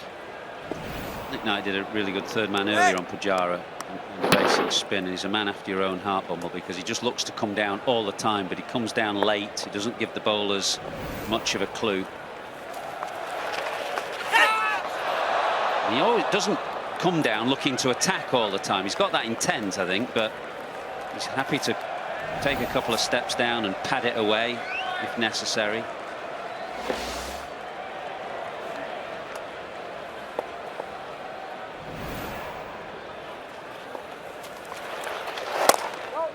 And he also doesn't give you that impression that he's coming down to just knock it straight down the ground for 6.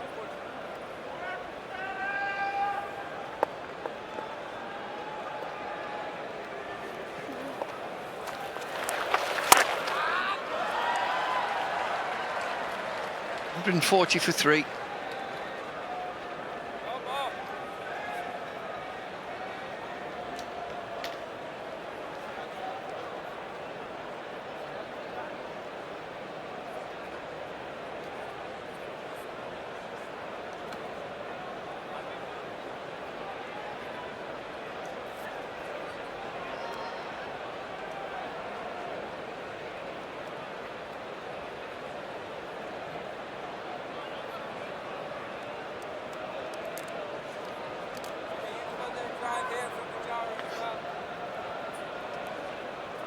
Excellent from these two. Partnership of 85. England are starting to get desperate for a breakthrough. Lead is up to 113. We've tried all sorts, swapping ends and changing the field, and these two have stood solidly. I heartily agree with Michael Aston, given the context of the form that Pujara and Rahane were in prior to this innings. This has been, Mel, an excellent effort. Certainly has been. It's taken me back to a few innings both of these players played in Australia over the winter.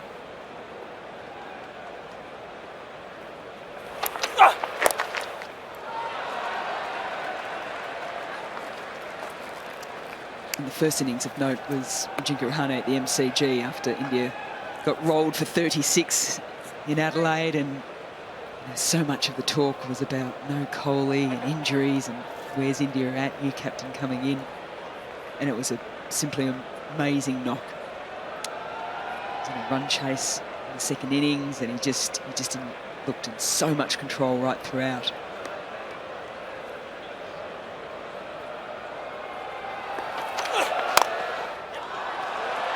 Nicely placed, not perfectly timed, but it would be a couple for Rahane. And the other innings was Pujara at the Gabba, where he scored 11 off his 100 deliveries to start with. So it was a lot quicker today because he got 12 off 100. But again, did what was needed. Historical win by India there. So much so, Washington Sundar named his puppy that he got when he got back to India Gabba.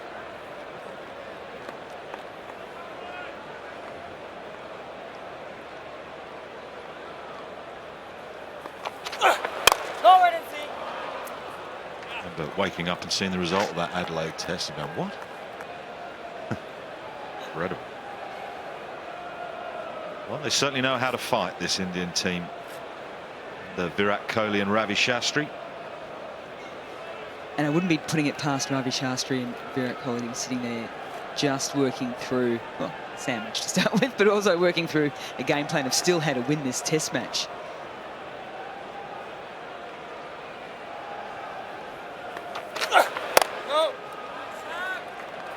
This partnership is the start, but then when you've got a Rishabh Pant and Jadeja to come as well, two players who can just change the game in a blink of an eye. I think it just adds to the sort of roller coaster test match that we've had so far already.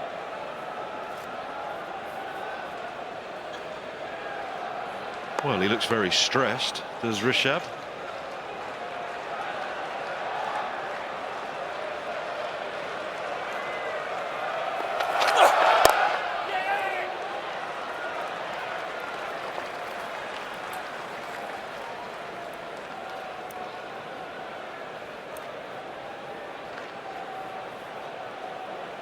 India are ahead on WinViz.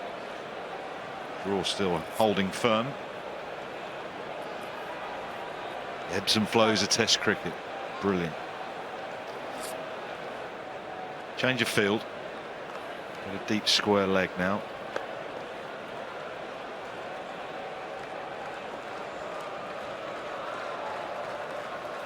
Ah! 144 for 3.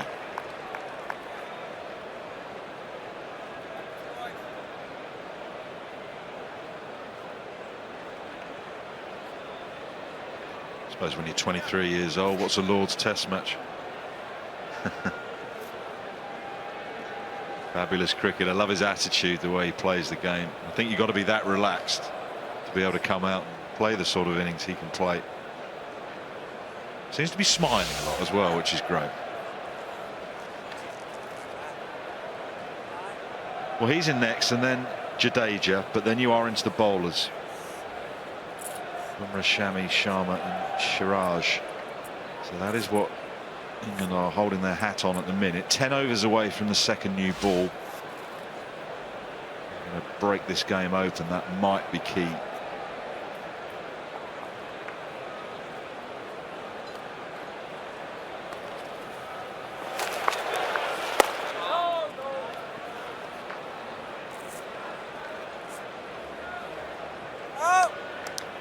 Does Joe Root bowl himself enough? Not in my opinion. He does have back problems, which sometimes might be a reason. He's batted for a long period of time.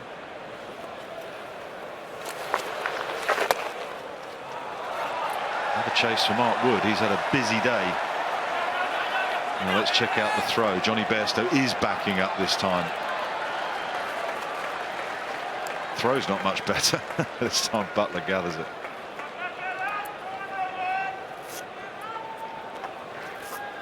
Are you a gamer? Video games? No. No? It's been annoying me, but what I think, for all the gamers out there, Mark Wood reminds me of a figure running through Fortnite. Can you see it? What's Fortnite?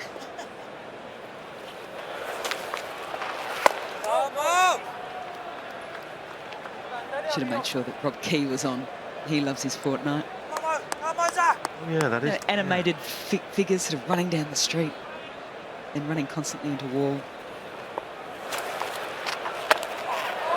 Oh, it's underneath the bat of Pujara, and it's evaded England's captain. Keep an eye on the umpire. Said he hit it, squeezed it. Tell you what, this is exceptionally well done here by Joe Root, because it is just scooted along the ground. Yeah, you got to stay nice and low. You're expecting, you know, any kind of edge coming around knee height.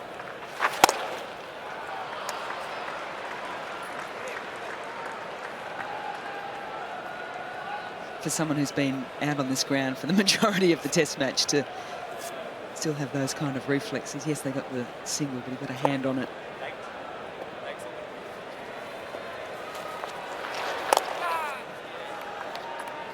.149 for 3. India's lead 122.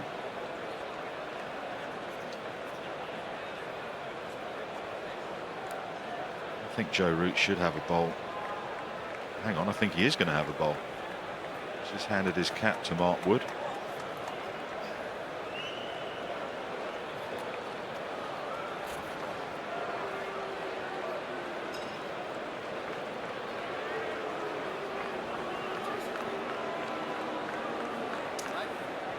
Well, Root bowls his overs very quickly.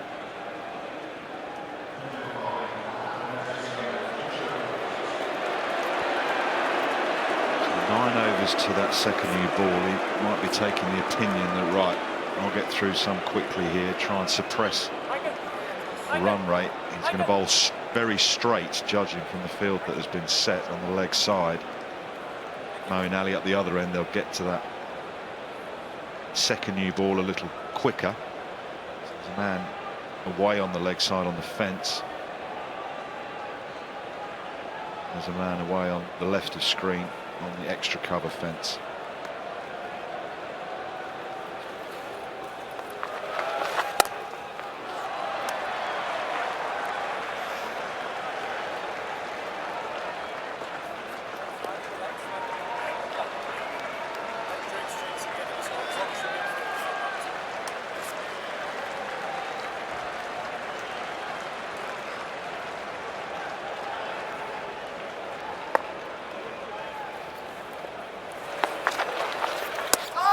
Bit of drift and spin. Sachin!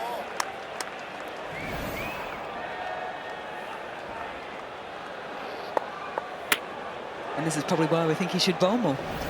Absolutely. Already, that's 2 very good deliveries. After the first one was punched away for a single. Bairstow's found something funny.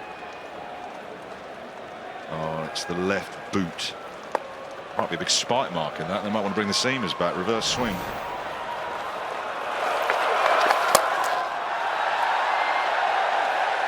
This is where those fielders on the leg side need to be sharp. Pin Pujara down. 200 balls for Pujara. Crowd are aware of it.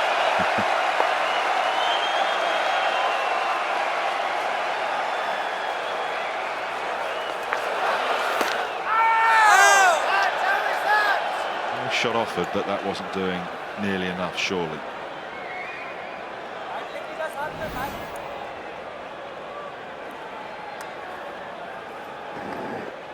He's hit the hole nicely.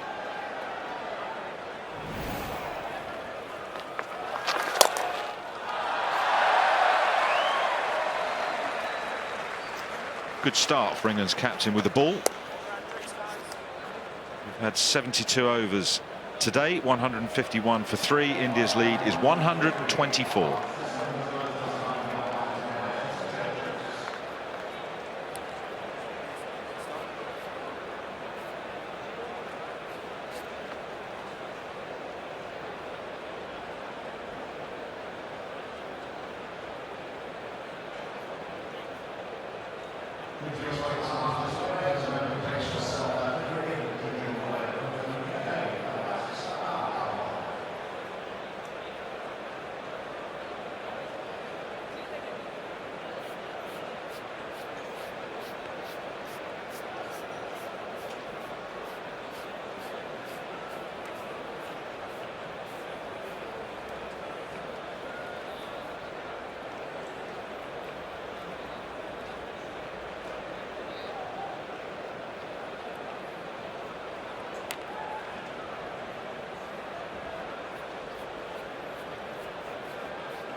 Players taking a drink, but of course it is the Ruth Strauss Foundation Test match here at Lord's, and your generosity, I keep saying it, has been staggering.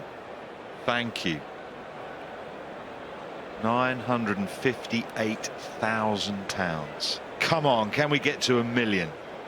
If you haven't donated, and you can, please do. Text 10, 20 or 30 to 7600. We can go to the website and donate there. You can also see the auction items that are available. If you want to donate from overseas, you can do that via the website. A very, very happy Andrew Strauss in the commentary box. And a far happier Indian team on the field, because this 4-wicket partnership is worth 96. And India in a safer place while these two are at the crease. Pujara, as ever, has been patient, shall we say. I think Rahane has played a few more shots, but as we've been saying, in the context of where the players were coming into the test and this innings with their form, this has been a fabulous effort for the team.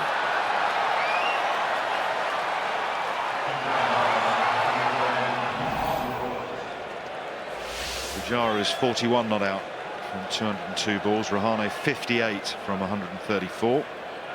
It's been a while since England had the success of a wicket.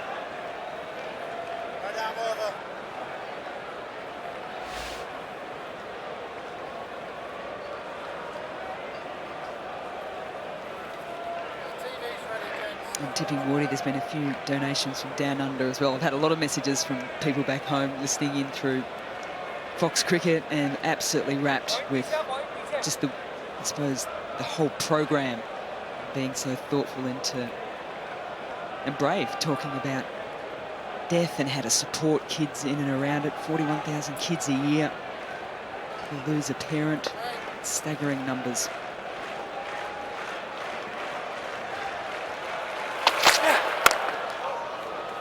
Thank you to everyone around the world who has donated.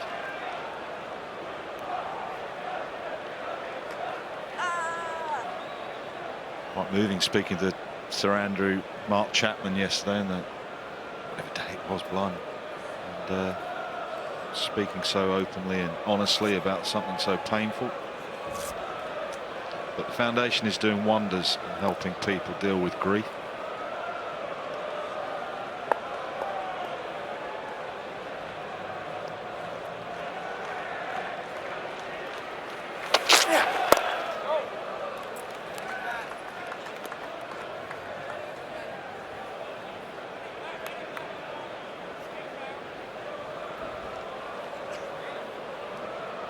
Well, you've got the McGrath Day, haven't you? Jay McGrath Day at the SCG when it turns pink. Yeah, we certainly do. We're going for a number of years now, and well, I'd say Sydney, but you know, the broader Australian community gets so behind it. It really is. It's the sea of pink that day. And even through lockdown over the last little bit, all of Australians have got right behind sort of the virtual seats.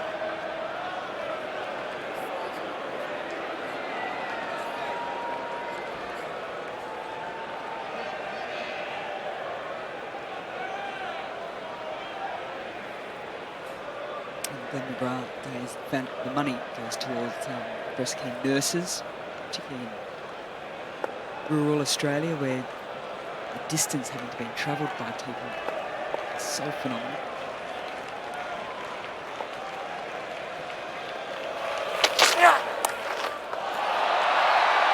Atwood is back to try and break this partnership, but he's been pulled away for 4 from Pujara. 100 partnership comes up.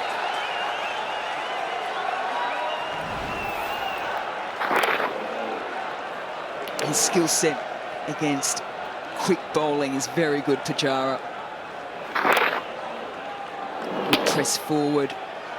Just swivel on the shot.